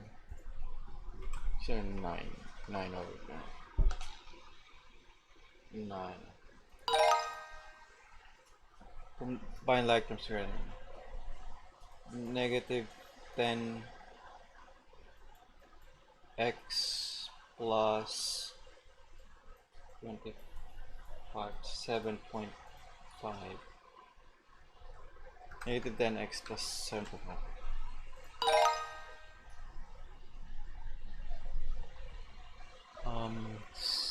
1.17.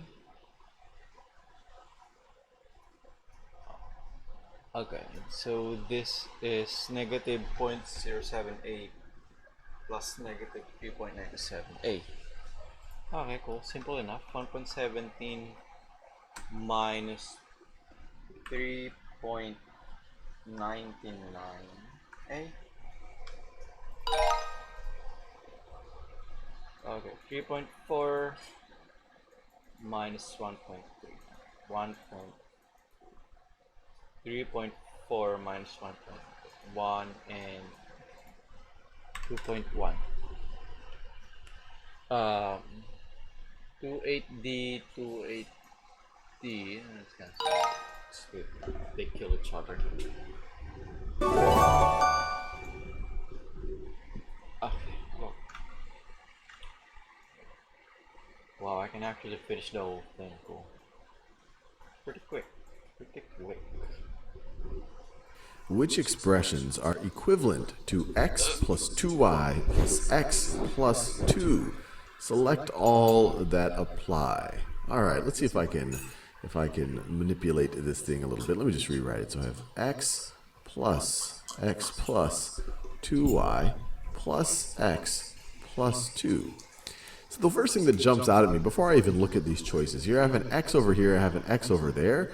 Well, if I have one x and then I can add it to another x, that would be 2x. So I could rewrite 2 plus this, 2 let me just use a different color. x I could rewrite plus 2 this y. x and this x. If I add them together, that's going to be 2x. So That's kind this of is, let me, I don't want to skip any steps. So that's x plus 2y. Now I'm just switching the order, plus 2. And then these two x's right over here, I could just rewrite that as 2x. So I have 2x plus 2y The first one applies. plus 2y plus 2. Now let's see, out of all of my choices, so this one, this is 2x plus 4y plus 4. So that's not right. I have 2x plus 2y plus 2, so I can rule this one out. Now this one's interesting. It looks like they have factored out a 2. Let's see, if we factor out a 2 here, what happens? So we do see that 2 is a factor of that term, it's a factor of that term, and it's a factor of that term. So let's see if we can factor it out. Factor of that term, and it's a factor here, what happens? So we do see that 2 is a factor of that term, it's a factor of that term, and it's a factor of that term. So let's see if we can factor it out. So this is going to be 2 times x. I'll do the x in that same magenta color. 2 times x plus, you have just a y left when you factor out the 2. And then if you factor out a 2 here, you're just going to have a 1 left. So 2 times x plus y plus 1, which is exactly what they have over here. And since I was able to find a choice, I will not pick none of the above.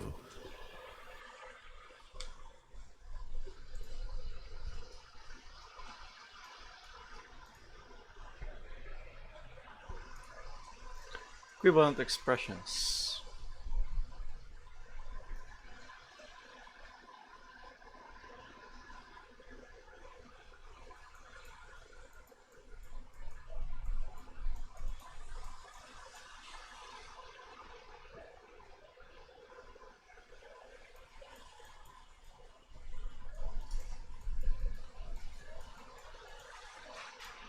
Do z plus 3 doesn't seem right.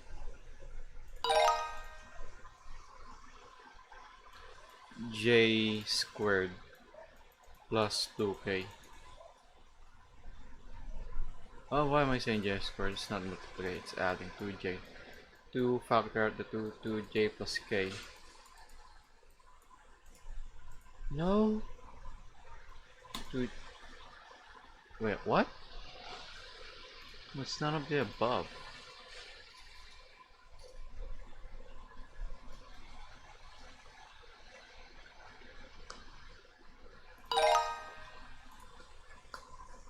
Which expressions are equivalent to k half?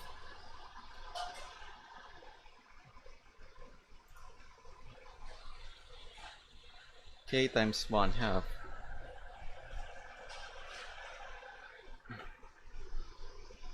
Two answers, okay.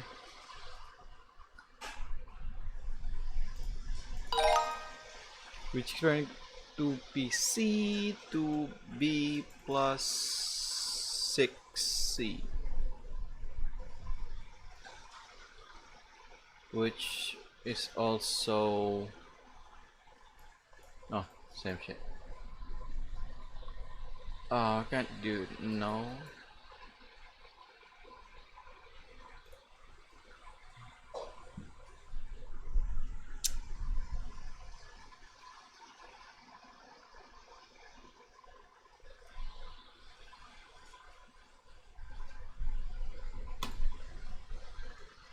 B plus 3C plus B plus 3C. Yeah, that makes sense. This expression is equal to R plus T plus R. Okay. Get 3R plus T. The fuck is this? Which expression is equal to F plus 2G? 8F plus 4G. Let's also do 4 2F plus G. 3 answers. Wow, shit. 8F plus 4G. 4 2F plus G. What's the other one? 8F plus 2G, no. 2F, no. I guess this one. 4F, since you have 4G, 4F plus 4 is 8F. Which turns going to 4B. 2 times 2B is 4B. 3B plus 4B is 4B. B plus 2B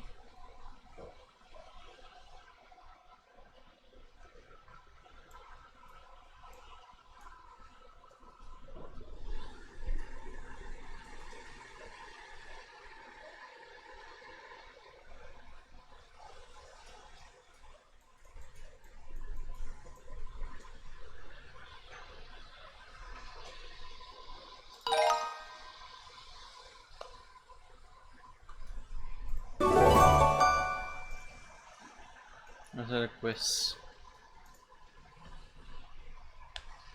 The fuck this quiz is easier. This shorter problems too is so fucking stupid. 2x plus 2y plus 2. Factor out the 2, we have 2 times x plus y plus 1.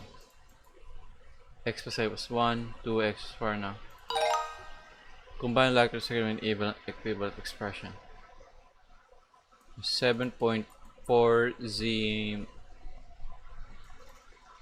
plus 516, 530, 588 plus 8z minus 24 times 5, 20, 10, 12, 1, minus 12.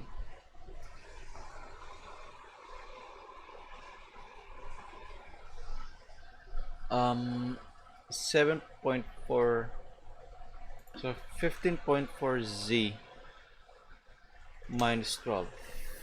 Let's try this again. 7.4z plus 16 times 530, 5, 8, 1 dot z plus 8z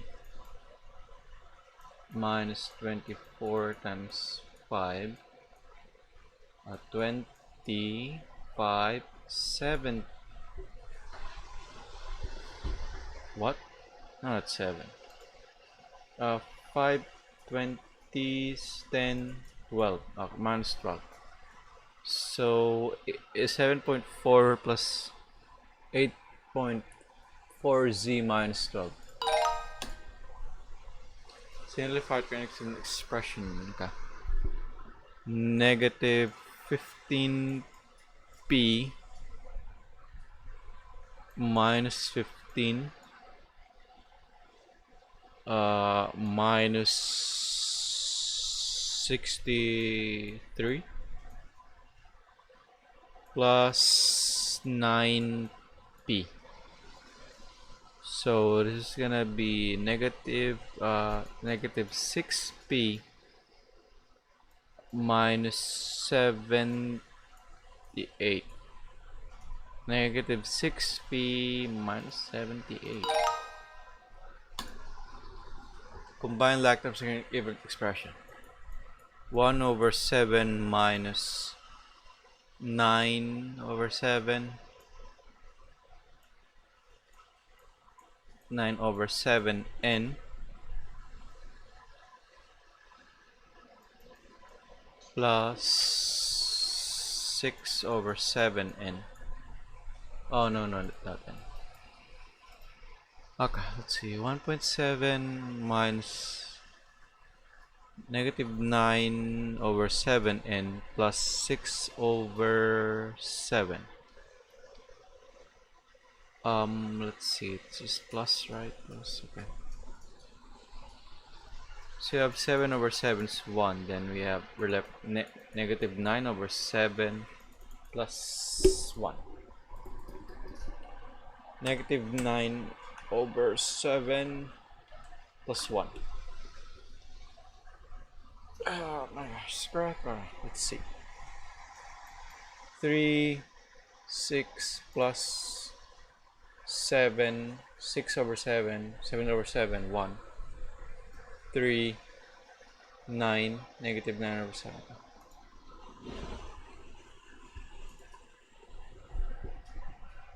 No way, no way.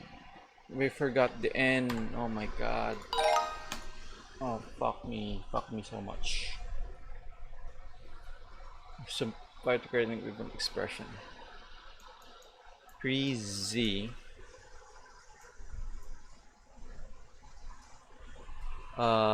plus z plus 2. So you have 2z plus 2. 2z. What? I don't have that.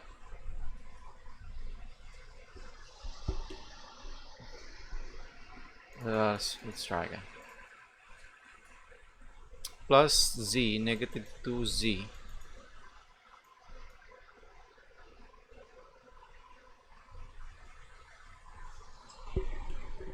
Plus positive 2. What the fuck? Oh.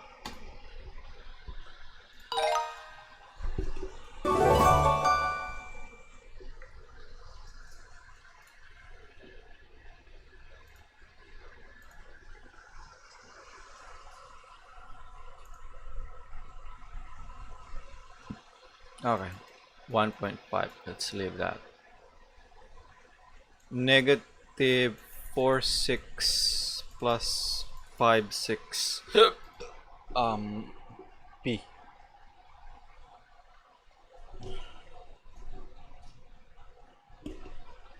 1, 6 P plus 1/5. Wait, what? I'm not sure about this. Negative 4, 6 plus. Oh my god, no way, no way, no way, no way, no way, no. Negative 4, 6 plus. Oh, I forgot the 1. The fucking 1. The fucking. Oh, what?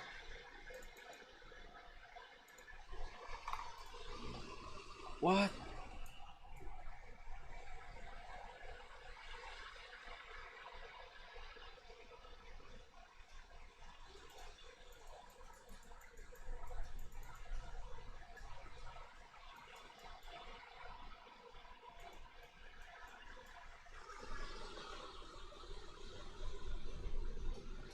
Yo, what? This is 1/6 over p. 1 over 6p plus 1/5 minus 1. Is this wrong?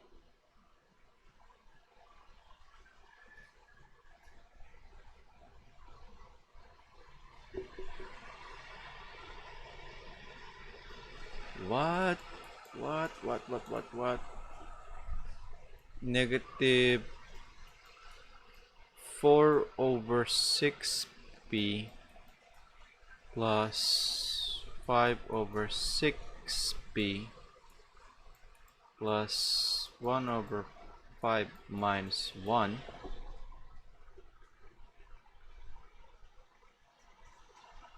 Do you want me to simplify this? So 5 over 5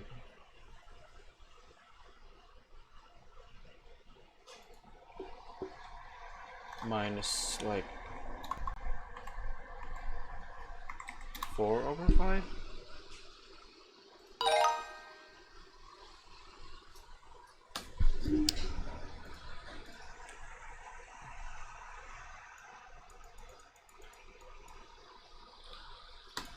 Three x plus 2 and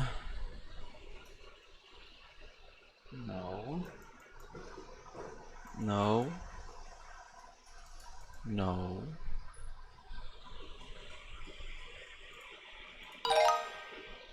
Simplify to create an equivalent expression. Negative 4, negative 8p minus 4p minus 2. Negative 14p minus 6. One answer. The fuck? Oh, this is 12. Negative 12p minus 6. Which experiment with the 4d plus 6 plus 2d?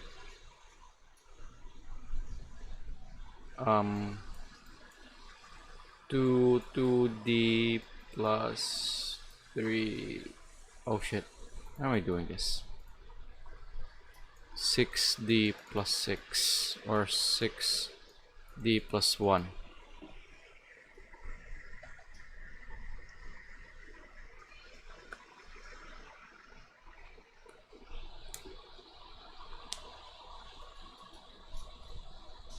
I mean, 2 would work as well. 3d plus 3.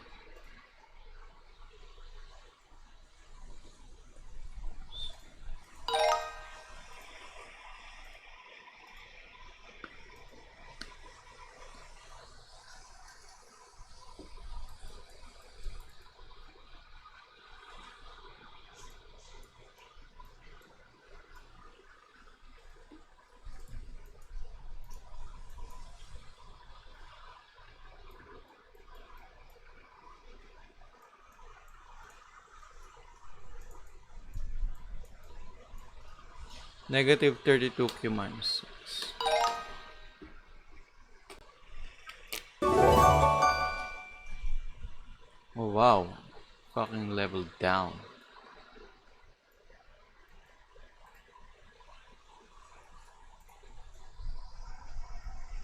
Oh my god, I hate this.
0.25k.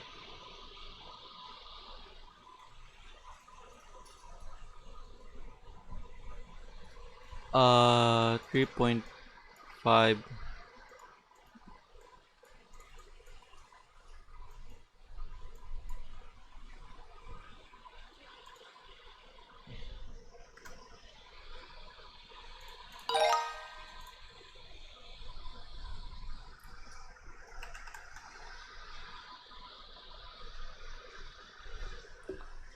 plus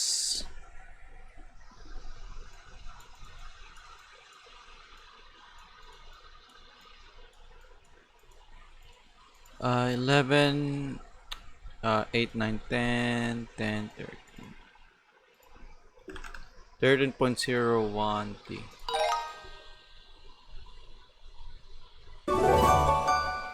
Whatever, man.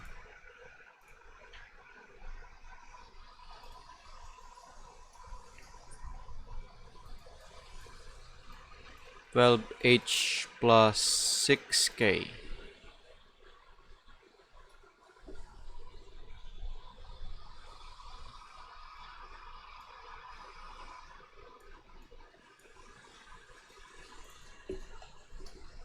What the fuck is this? Oh my... No way. Fuck.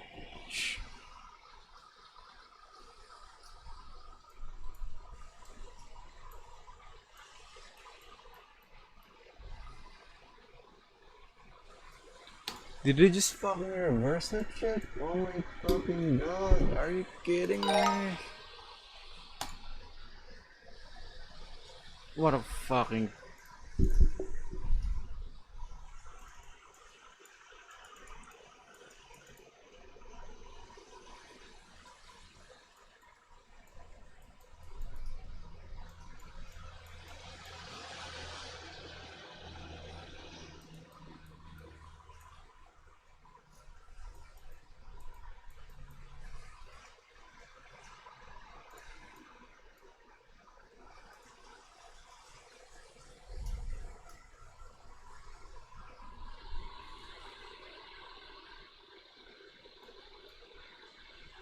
$17K minus 25.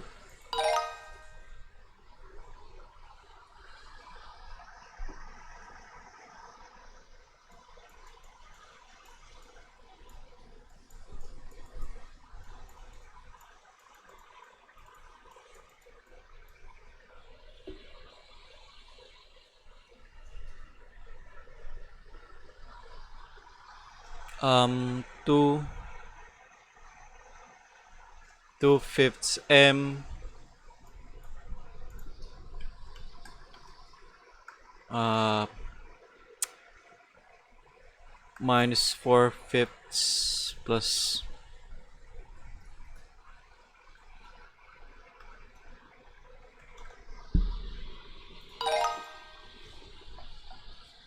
ah, 6R plus 14 minus 2 minus R. We have 5R plus 12. 5R plus 12.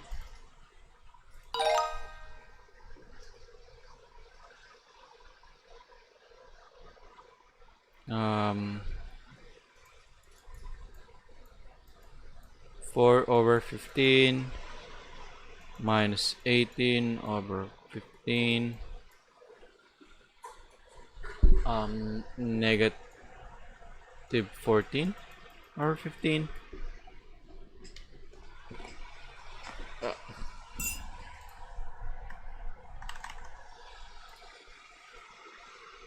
plus negative 2 half the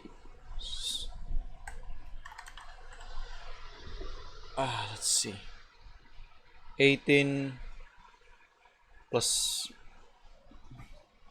negative 14 over 15 plus negative 2 plus 130.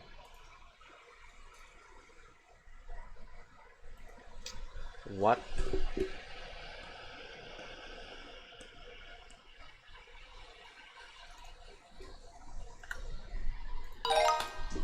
The signs.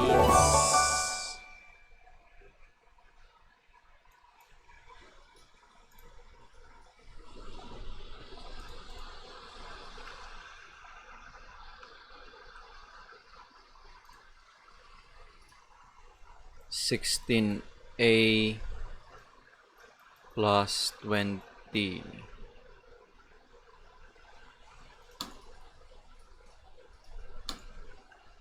14a plus 12a plus 4, 16a, 8a plus 10,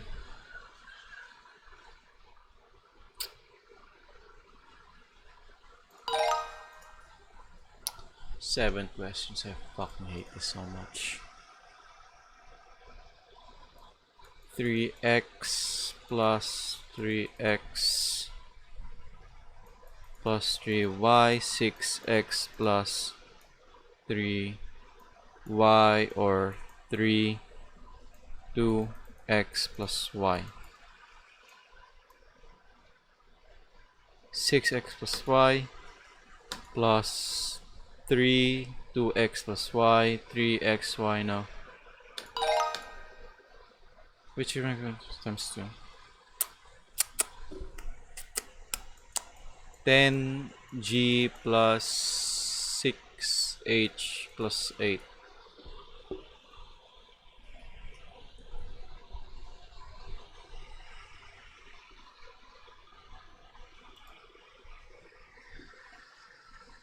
The fuck is this?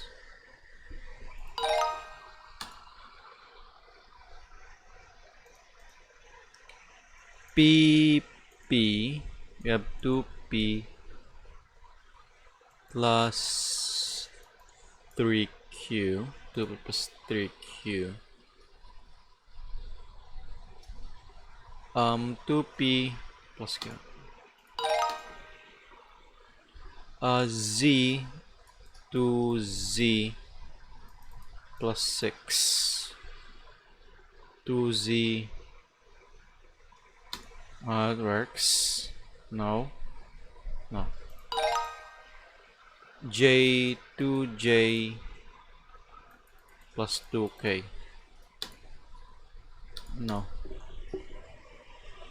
This is gonna be 4. Which is gonna go into x, 3x plus 2. Two answers. 3x plus 2, and then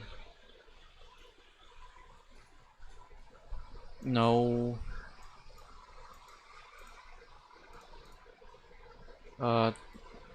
Number 6, no. No. 3x.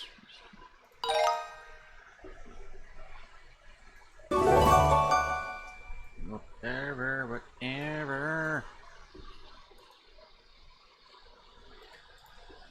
Combine like terms. Fucking third quiz attempt.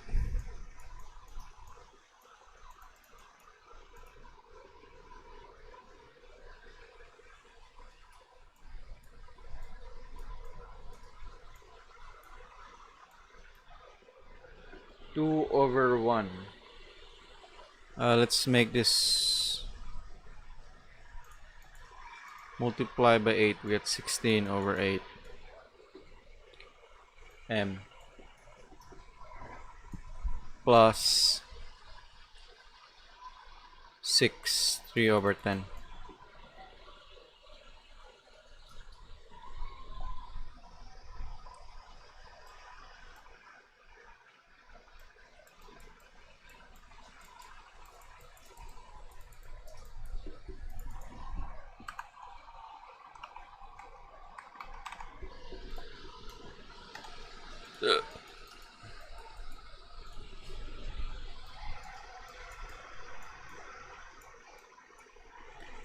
Two m multiplied by 8, we get 8, 16m. This is going to be negative 9m over 8 plus 9, 10 minus 6 over 10 equals positive 3 over 10.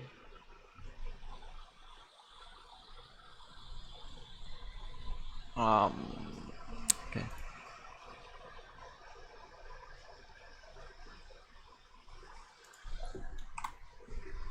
Oh my fucking god.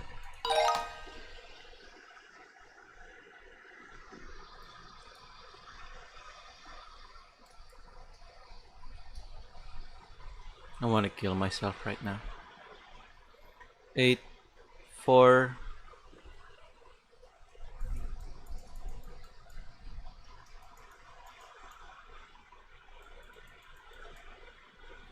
4x minus 12. I want to kill myself.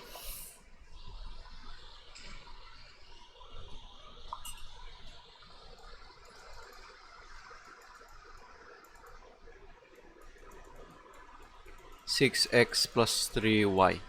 Choose all answers like plus 6x plus 3y. This is 2x, 6x, 3y.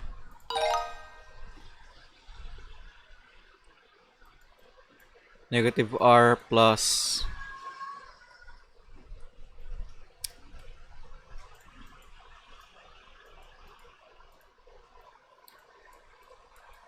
40r, negative 41r minus 16. Fucking hell, I want to kill myself.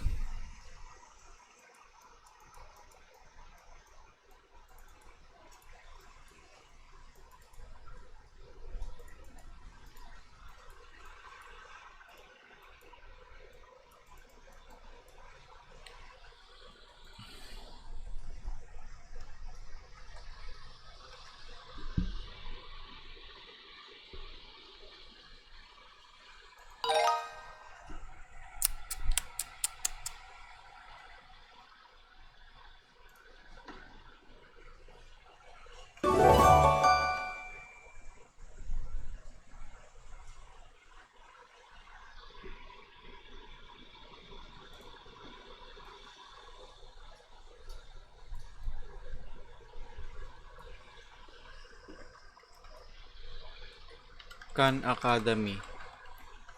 Why sometimes level down, sometimes not?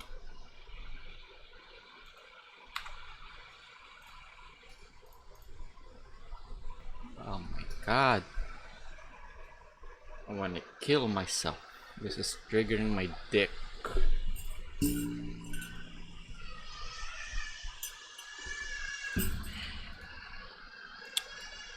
Two J.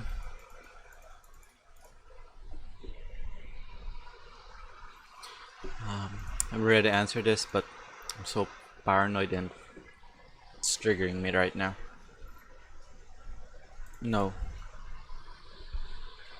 This is actually 4J. It's 2K. 2JK is definitely not applicable.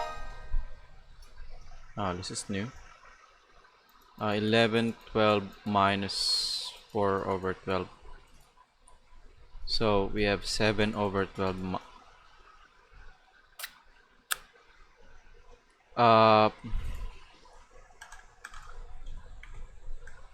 Plus 4 6Q.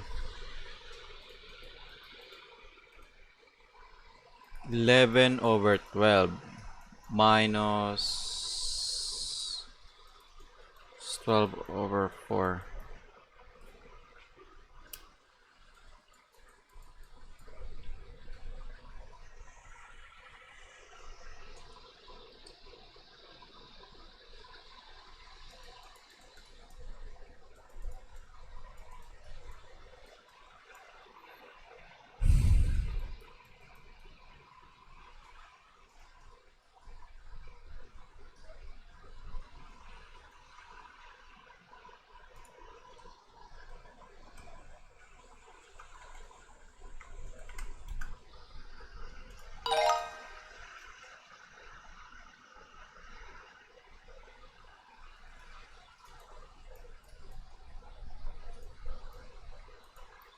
30r minus 66 minus 5 plus r. Okay. 30r minus 66 minus 5 plus r. 31r minus 71. 31r minus 71. 3x plus 2. Okay. 3x plus 2. Two answers. 2x, no? Okay. 3x, no. It's gonna be 6. 2x plus 2. It's another extra x. Simplify to create an equivalent expression. Negative k plus 9k. What do you mean 9k, you fucking bitch? Plus 8k. We have positive 7k. Let's probably our start. Negative k plus 8k minus 7. We have 7k minus 7. 7k minus 7. Finally. After fourth attempt of the fucking quiz.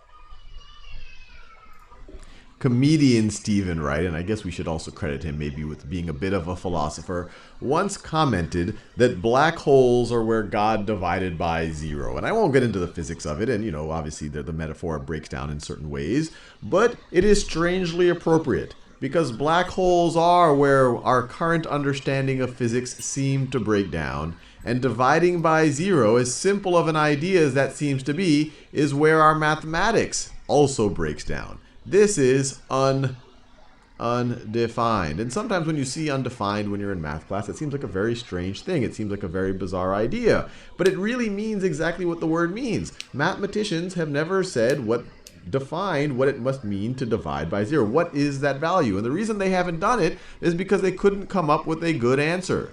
There's no good answer here. No good definition. And because of that, any non-zero number divided by 0 is just left undefined.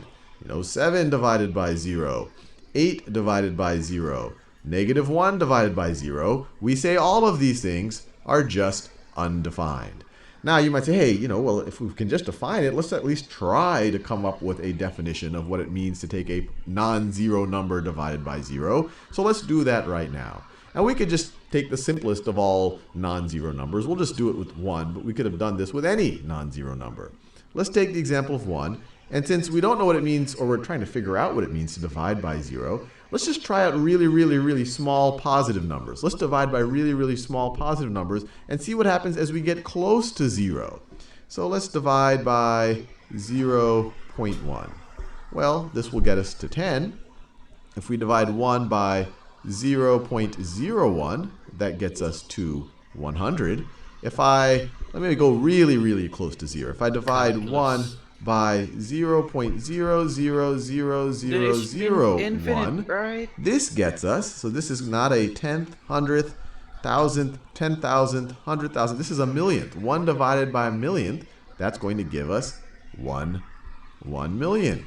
So we see a pattern here. As we divide 1 by smaller and smaller and smaller positive numbers, we get a larger and larger and larger value. So based on just this, you might say, hey, well, I've got somewhat of a definition for 1 divided by 0. Maybe we can say that 1 divided by 0 is positive infinity. As we put smaller and smaller positive numbers here, we get super, super, super large numbers right over here.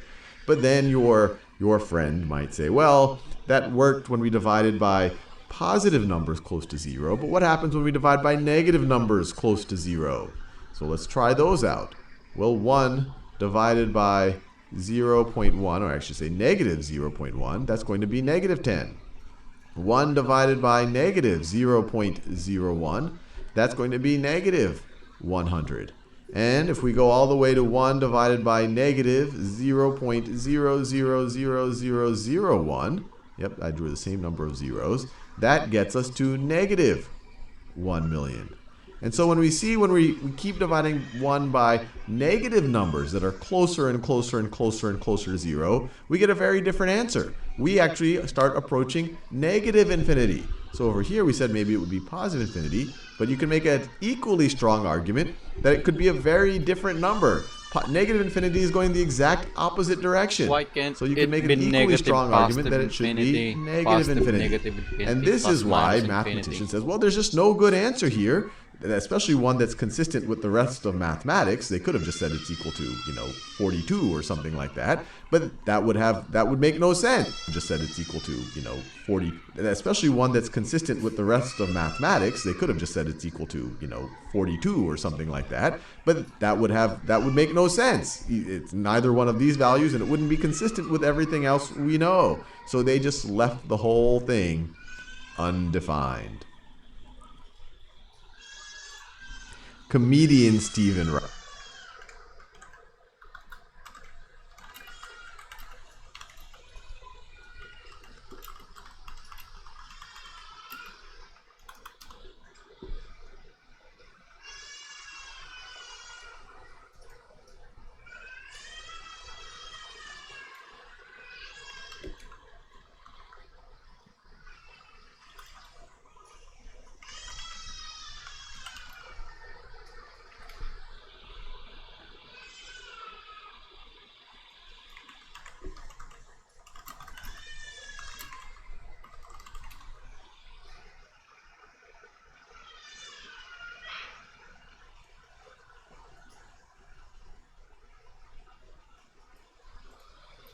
Why is no one talking about this?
Comedian Steve.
In the last video, we saw why when we take any non-zero number divided by 0, why mathematicians have left that as being undefined.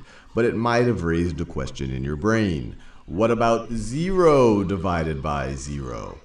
Isn't there an argument why that could be defined? So we're going to think about 0 divided by 0. Well, there's a couple of lines of reasoning here. One, you could start taking numbers closer and closer to 0 and dividing them by themselves. So for example, you take 0.1 divided by 0.1. Well, that's going to be 1. Let's get even closer to 0.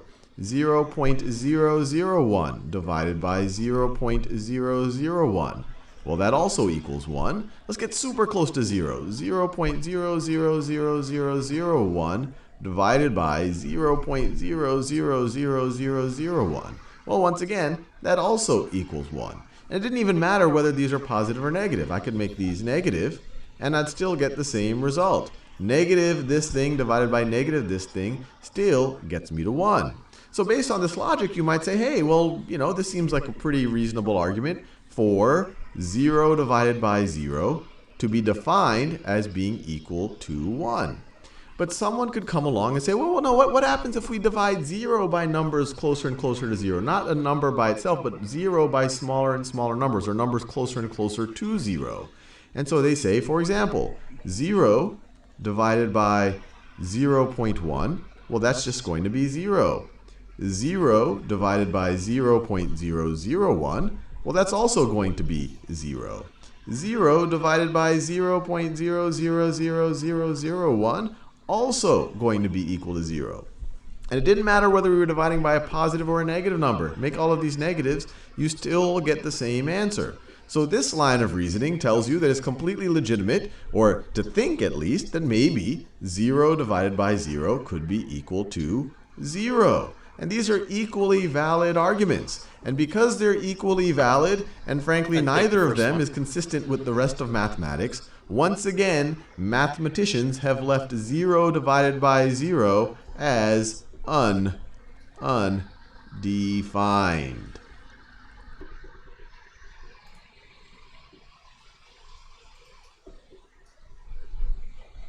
So once again, let's think of yourself as some type of ancient philosopher / mathematician who's trying to extend mathematics as much as possible and trying to make sure that you're not being lazy and leaving things undefined when you might be able to define them. But whenever you start extending mathematics, especially you might as much as possible, and trying to make sure that you're not being lazy and leaving things undefined when you might be able to define them. But whenever you start extending mathematics, especially in the realm of multiplication and division, there are a few things that you hold dear to. You feel that if you define some type of division operation, that it needs to be undone by multiplication. This is close to your heart. So you want to assume multiplication. If you define some type of division operation, that it needs to be undone by multiplication. This is close to your heart. So you would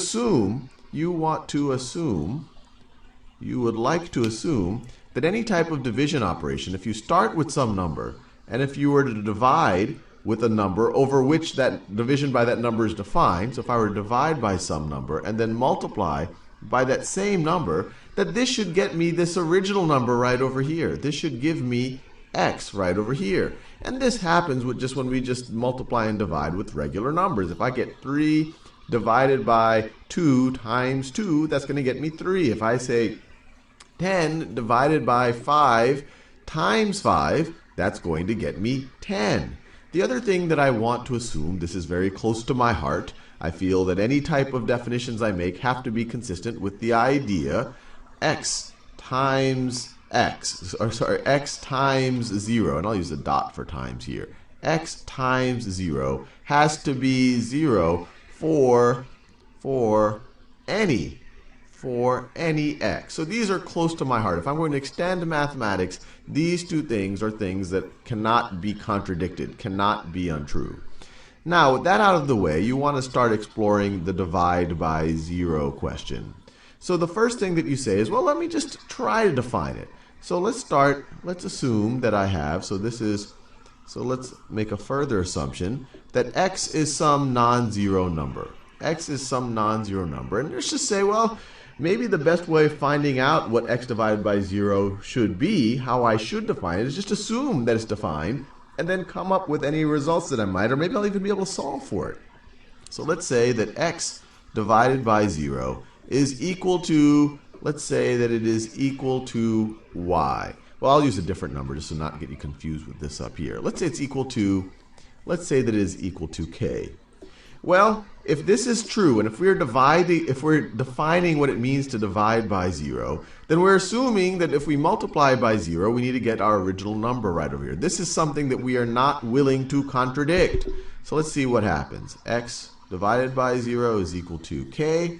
On the left-hand side, I'm going to divide by 0 and then multiply by 0. Well, if two things are equal and if I do something to one thing, in order for them to stay equal, I have to do it to the other thing. This has to be equal to that. I have to multiply both the left and the right-hand sides by 0.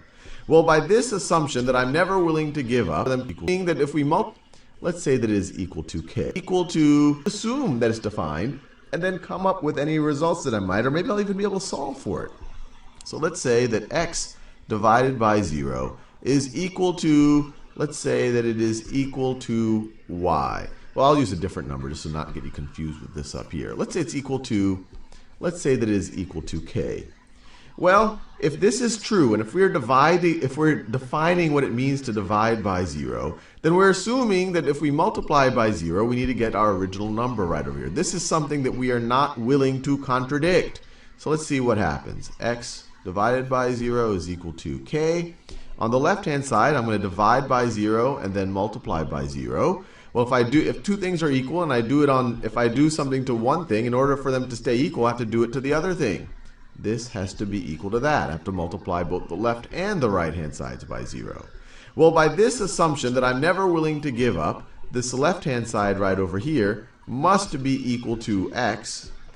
This must be equal to x. And by this assumption right over here that I'm not willing to give up, this right-hand side right over here must be equal to, this right-hand side must be equal to 0. But I just hit a contradiction. I assume that x does not equal to 0, and now I'm being forced to say that x equals 0. And I'm not willing to give up the idea, either of these ideas. I'm not willing to give up the idea that if I'm defining what it means to this one's already 0. Divide by 0, or if Anything multiplied by 0 is 0, right? I'm defining what it means to divide by anything, that if I then multiply by that something, that I should get my original number. And I'm not willing to give up the idea that anything times 0 is 0. So out of all of these things, the only thing that I can give up, is this right over here. And I'll say, well, I guess k will have to stay undefined. This whole contradiction happened because I attempted to define what x divided by 0 is. Now, with that out of the way, you're like, well, okay, this was the situation when x does not equal 0. But what about when x does equal 0? So let's think about that for a little bit. And once again, I will try to define it. So I will assume that 0 divided by 0 is equal to some number. Well, once again, let's just say it's equal to, k again. And so once again, we're going to try to do the same logic. So I'm going to rewrite it again. 0 divided by 0 is equal to k. And actually, let me color code the zeros. So that's a magenta 0. This is a blue 0 right over here. And once again, I'm not willing to give up the idea that if I start with a number, x, I divide it by something over which division is defined, and then I multiply by that something, that I should get my original x again. Can't give this up. Otherwise, it doesn't seem like a good definition for division. So what I'm going to do is I'm going to multiply the left-hand side times 0.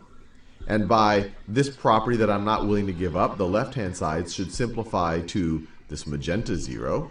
This should simplify to this right over here. But once again, anything I do to one side of an equation, in order for the equation to hold true, I need to do the other side of the equation. If these two were equal beforehand, any operation I do to this, in order for it to still be equal, I need to do to that.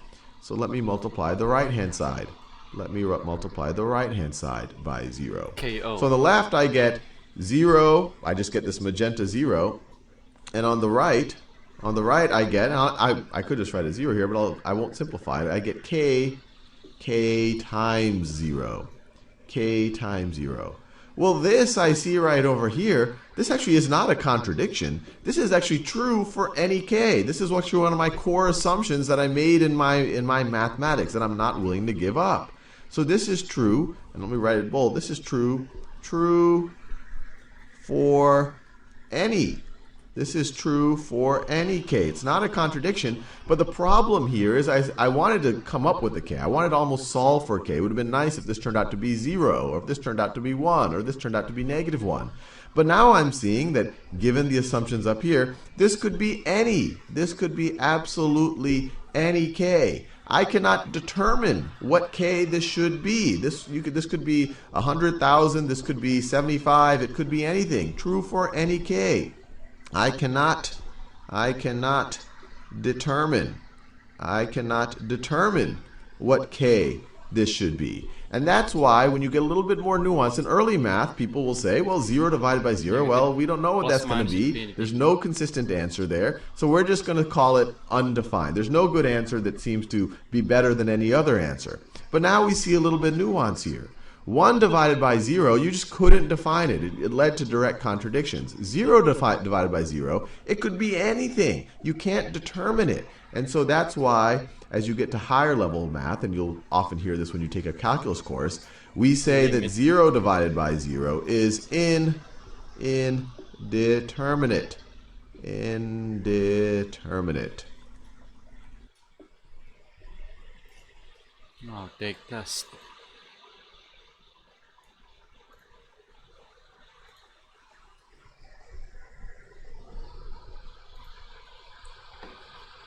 Negative 60 minus 12p plus 4p minus 20. So we have negative 8p minus 80.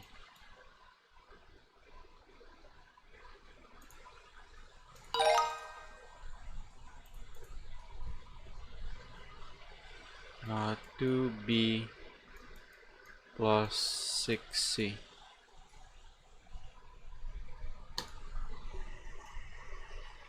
2b plus 6c.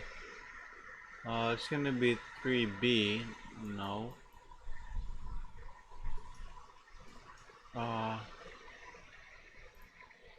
This is gonna be 2b. b plus 3c, b plus 3c plus b plus 3c.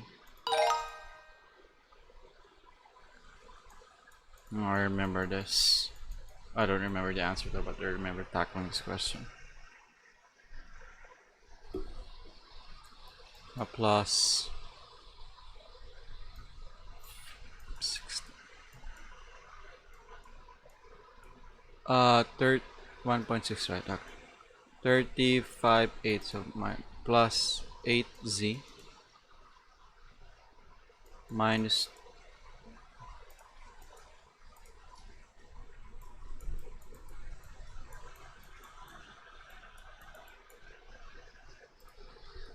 15.4z minus 12. Oh, I remember this. This should be the answer.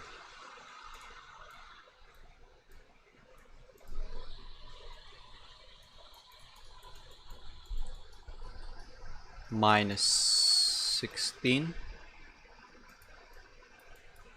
33, 5, 8, plus, not minus, no.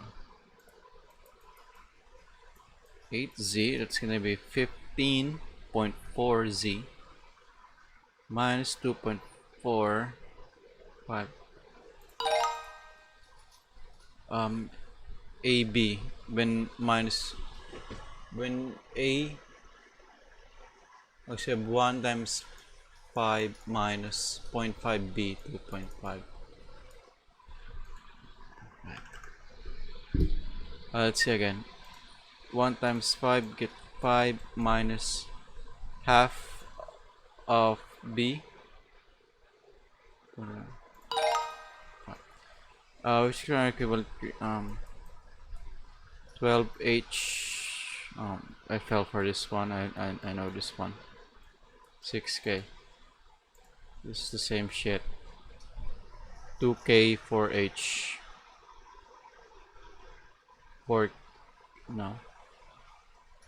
3 2k for h.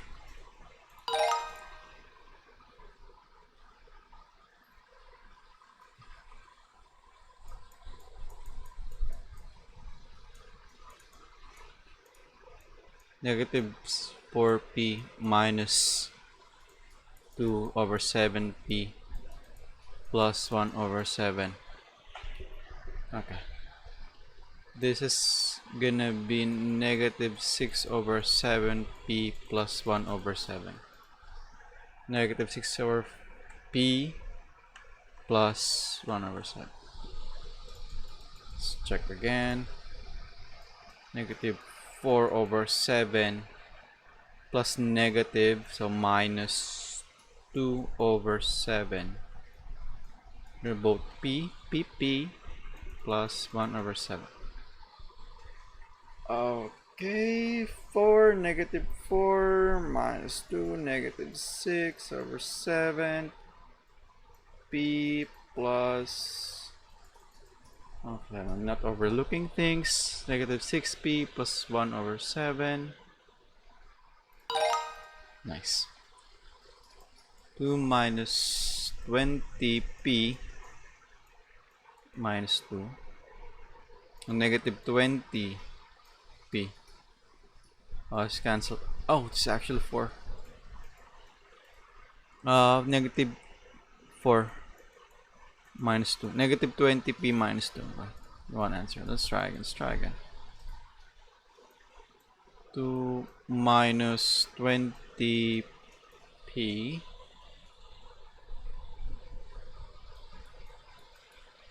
minus 4. Negative 20 minus 2. Evaluate. Okay. 4 minus g.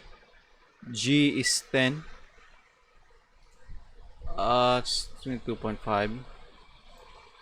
2.5g plus 5 half of 5h 2.5.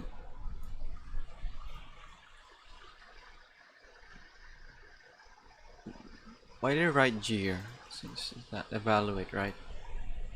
We're given that. Okay. Let's cancel out. So we get left for 4. Let's try again. 4 minus 2.5g. 2.5 0.25g 10. Gonna be 2.5. Multiply by 10 with 2.5. And then plus half of 5 is 2.5. 0.5h level 4. Last question. Combine like terms to create an equivalent expression. Okay, it's gonna be I think it's negative 10x plus 7.5. Let's see, 25 4 20 8 10 decimal 1. This is negative 10x plus 7.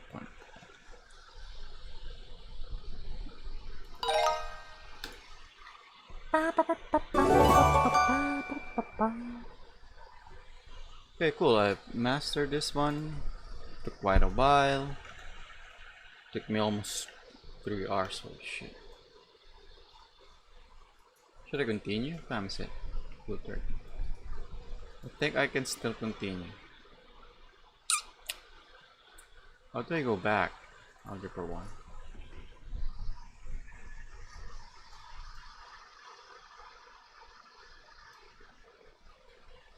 Let's close the other stuff.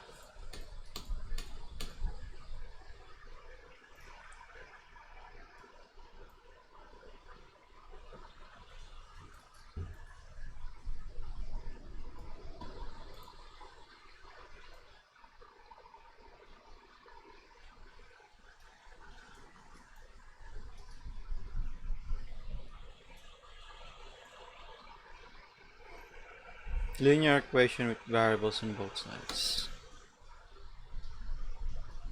All right, now we have a very interesting situation. Wait just a sec.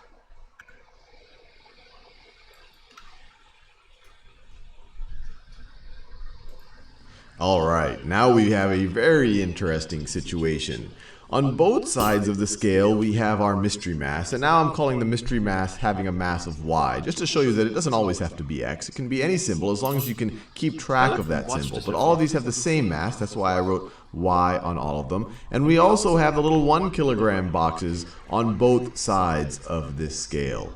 So the first thing I want to do, we're going to go step by step and try to figure out what this mystery mass is. But the first thing I want to do is have you think about whether you can represent this algebraically, whether with a little bit of mathematic symbolry, you can represent what's going on in this scale. Over here I have 3 y's and 3 of these boxes, and their total mass is equal to this 1 y, and I think I have about, let's see, I have 7 boxes right over here. So I'll give you a few seconds to do that. So let's think about the total mass over here. We have 3 boxes of mass y, so they're going to have a mass of 3y. And then you have 3 boxes with a mass of 1 kilogram, so they're going to have a mass of 3 kilograms. Now over here, I have 1 box with a mass of y kilograms, so that's going to be my 1y right over there. I could have written 1y, but I don't need to. A y is the same thing as 1y. So I have the y kilograms right there, and then I have 7 of these, right? 1, 2, 3, 4, 5, 6, 7. Yep, 7 of these. So I have y plus 7 kilograms on the right-hand side. And once again, it's balanced. The scale is balanced. This total mass is equal to this total mass. So we can write an equal sign right over there. So that's a good starting point. We were able to represent this situation, this real life situation, you know, back in the day when people actually had to figure out the mass of things. If you were to go to the jewelry store or whatever, they actually did have problems like this. But we were able to represent it mathematically. Now the next thing to do is, what are some reasonable next steps? How can we start to simplify this a little bit? And once again, I'll give you a few seconds to think about that. Y is equals Well, the neat thing about algebra is there's actually multiple paths that you could go down. You might say, well, why don't we remove 3 of these yellow blocks from both sides? That would be completely legitimate. You might say, well, why don't we remove 1 of these y's from both sides? That also would be legitimate. And we can do it in either order. So let's just pick one of them. Let's say that we first want to remove a y from either side, just so that we feel a little bit more comfortable with all of our y's sitting on only one side. And so the best way, if we want all of our y's to sit on one side, And so the best way, if we want all of our y's to sit on with all of so that what? our y's sitting on only one side, a y from either side, just so that we feel want to remove. Let's say that we first want to remove a y from either side, just so that we feel a little bit more comfortable with all of our y's sitting on only one side. And so the best way, if we want all of our y's to sit on one side, we can remove a y from each side. Remember, if we removed a y from only one side, that would unbalance the scale. The scale was already balanced. Whatever I have to do to one side, I have to do to the other. So I'm going to remove a y. I'm going to remove y mass from both sides. Now what would that look like algebraically? Well, I removed a y from both sides. So I subtracted y from the left-hand side, and I subtracted y from the right-hand side. That's exactly what I did. It had a mass of y. I don't know what that is, but I did take it away. I lifted that little block. And so on the left-hand side, what am I left with? And you can think of it mathematically, or you can even look up here and see what you're left with. If I have 3 of something and I take away one of them, I'm left with 2 of that something. So I'm left with 2y right over here. And you see it. I had 3, I got rid of 1, so I'm left with 2. And I still have those 3 yellow blocks. On the right-hand side, I had a y. I took away the y, and so now I have no y's left. And we see it visually right over here, but I still have 7 of the yellow blocks.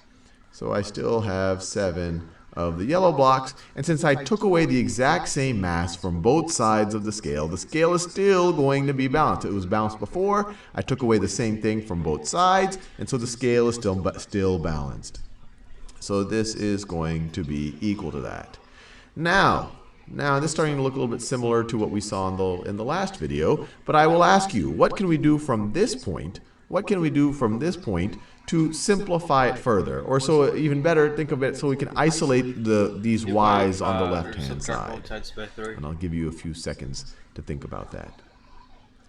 Well, if we want to isolate these y's on the left-hand side, these two y's, the best way is to get rid of this 3, to get rid of these 3 blocks. So why don't we do that? Let's take 3 blocks from this side, but we can't just take it from that side if we want to keep it balanced. We have to do it to this side too. We got to take away 3 blocks. So we're subtracting 3 from that side and subtracting 3 from the right side.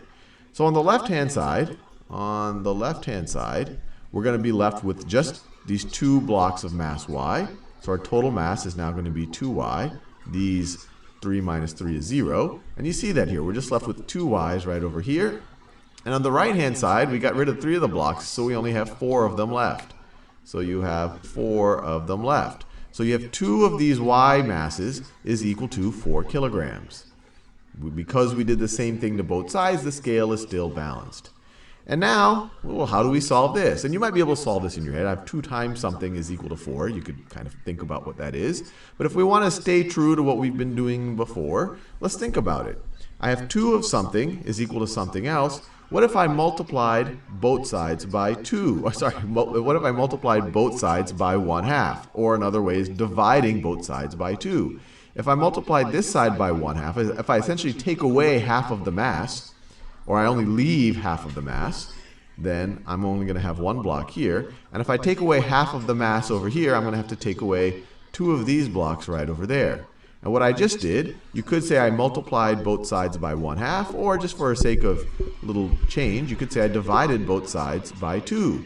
And on the left-hand sake of little change, you could say I divided both sides by 2. And on the left-hand side, I'm left with a mass of y.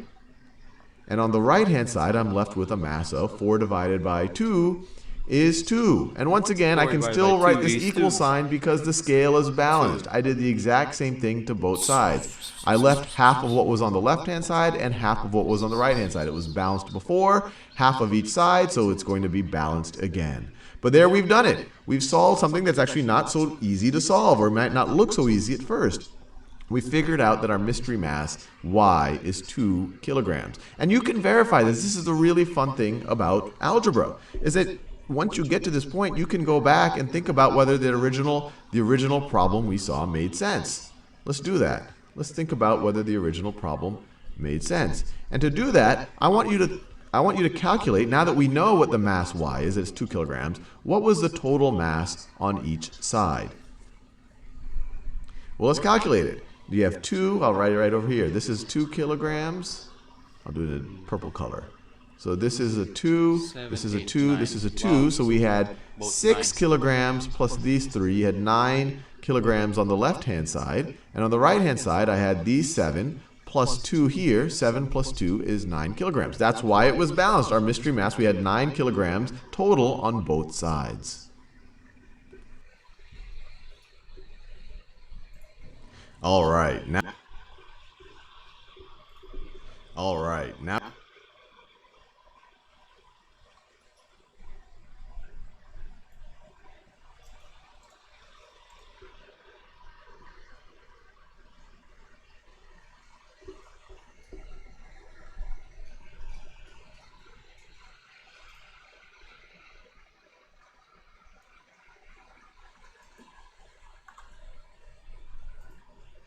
I'm gonna take a quick break. Gonna eat.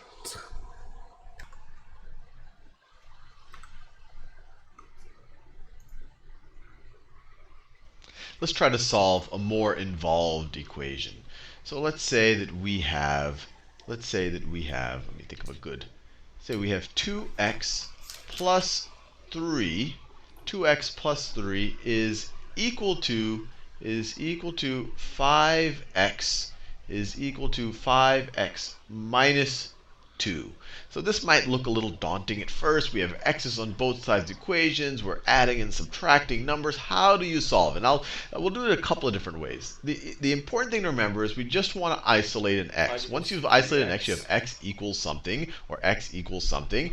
You're done. You've solved the equation. You can actually go back and check whether that works. So what we're going to do is just do a bunch of operations. The equation, you can actually equal something or x equals something. You're done. You've solved the equation. You can actually go back and check whether that works. So what we're going to do is just do a bunch of operations on both sides of the equation to eventually isolate the x. But while we do those, I actually want to visualize what's occurring, because I don't want you to just say, oh, what are the rules or the steps of solving equations, and I forgot whether this is allowed or that isn't allowed. If you visualize what's happening, it'll actually be common sense what's allowed. So let's visualize it. So we have 2x right here on the left-hand side. So that's literally, that's x plus x. And then you have plus 3. Plus 3, I'll do it like this. So that's equivalent to plus 1, plus 1, plus 1. That's the same thing as 3. I could have drawn 3 circles here as well. But let me do the same color. Plus 3. And then that is equal to 5 x's. I'll do that in blue. That is equal to 5 x's. So 1, 2, 3, 4, 5. And I want to make it clear, you would never actually have to do it this way when you're solving the problem. You would just have to do the algebraic steps. But I'm doing this for you so you can actually visualize what this equation is saying. The left-hand side is these 2 orange x's plus 3. The right-hand side is 5x minus 2. So minus 2 we could write as minus, let me do this in a different color. I'll do it in pink. So minus 2 I'll do as minus 1 and minus 1. Now, we want to isolate the x's on the same side of the equation. So how could we do that? Well, there's 2 ways of doing it. We could subtract these 2 x's from both sides of the equation, and that would be pretty reasonable, because then you'd have 5 x's minus the 2 x's. You'd have a positive number of x's on the right-hand side. Or you could actually subtract 5x from both sides. And that's what's neat about algebra. As long as you do legitimate operations, you will eventually get the right answer. So let's just start off subtracting 2x from both sides of the equation. And when I mean that, I mean we're going to remove 2x's from the left-hand side. And if we remove 2x's from the left-hand side, we have to remove 2x's from the right-hand side. Just like that. So what does that give us? We're subtracting 2x's from the left, and we're also going to subtract 2x's from the right. Now, what does our left-hand side simplify to? We have 2x plus 3 minus 2x. The 2x's cancel out, so you're just left with the 3. And you see that over here. We took 2 of these x's away. We're just left with the plus 1, plus 1, plus 1. And then on the right-hand side, 5x minus 2x. We have it over here. We have 5x's minus 2x's. You only have 1, 2, 3 x's left over. 3 is equal to 3x, and then you have your minus 2 there. You have your minus 2. So normally if you were to do the problem, you would just have to write what we have here on the left-hand side. So what can we do next? Remember, we want to isolate the x's. Well, we have all of our x's on the right-hand side right here. If we could get rid of this negative 2 off of the right-hand side, then the x's will be alone. They'll be isolated. So how can we get rid of this negative 2? Or if we visualize it over here, this negative 1, this negative 1.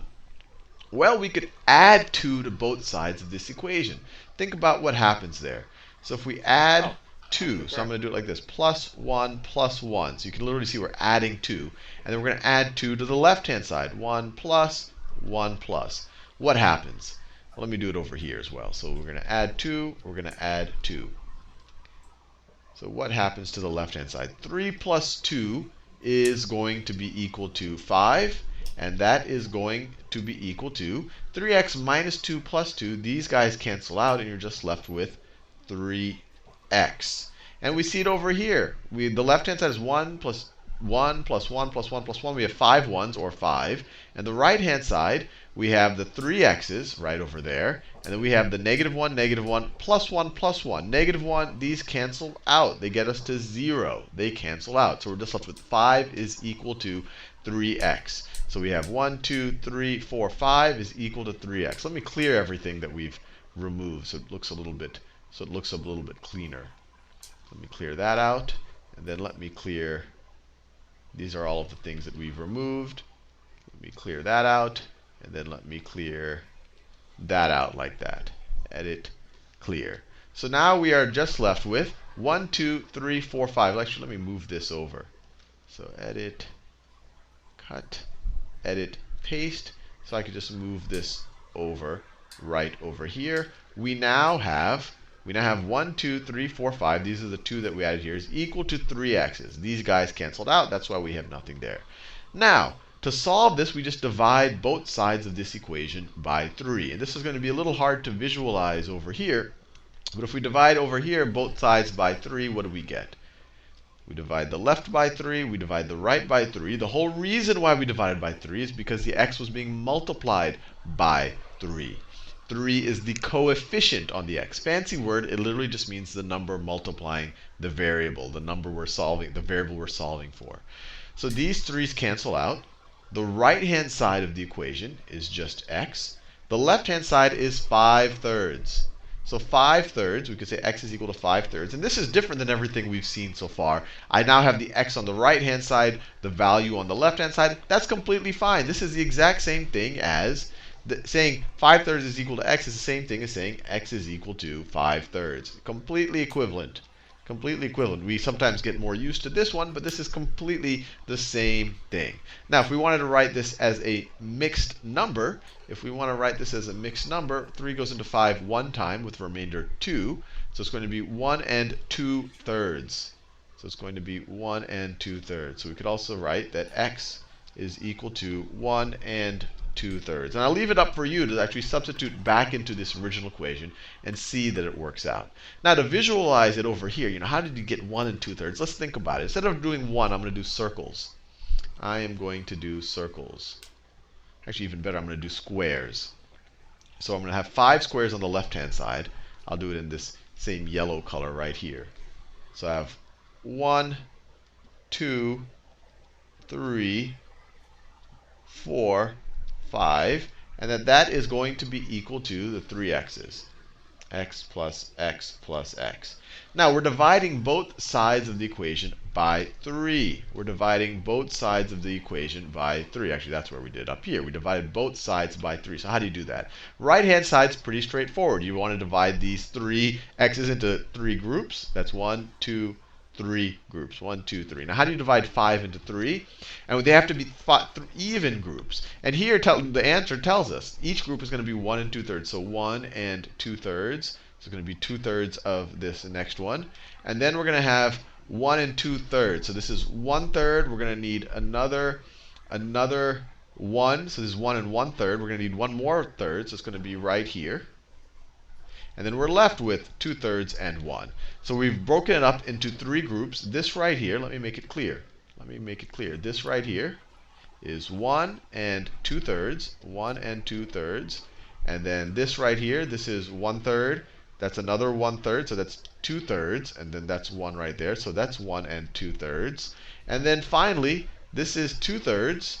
And this is 1, so this is 1 and 2/3. So when you divide both sides by 3, you get 1 and 2/3. Each section, each bucket is 1 and 2/3 on the left-hand side, or 5/3. And on the right-hand side, we just have an x. So it still works, a little bit harder to visualize with fractions.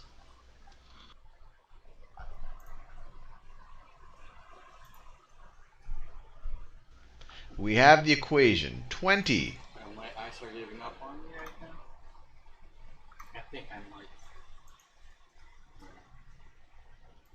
Let's push it. Did I push my stuff? 20 minus 7.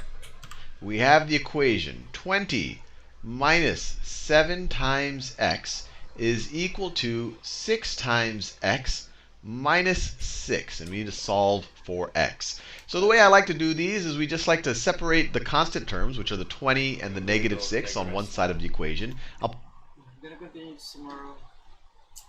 This will be it for today. Let's just check the stuff.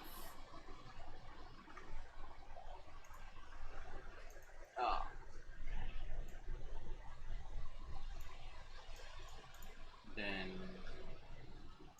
percentage. Yep. And then seeing her profile. And then and it's like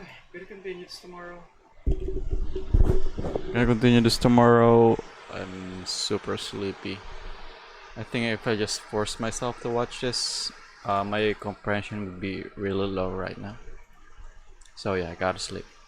This is part 25. Thanks, people.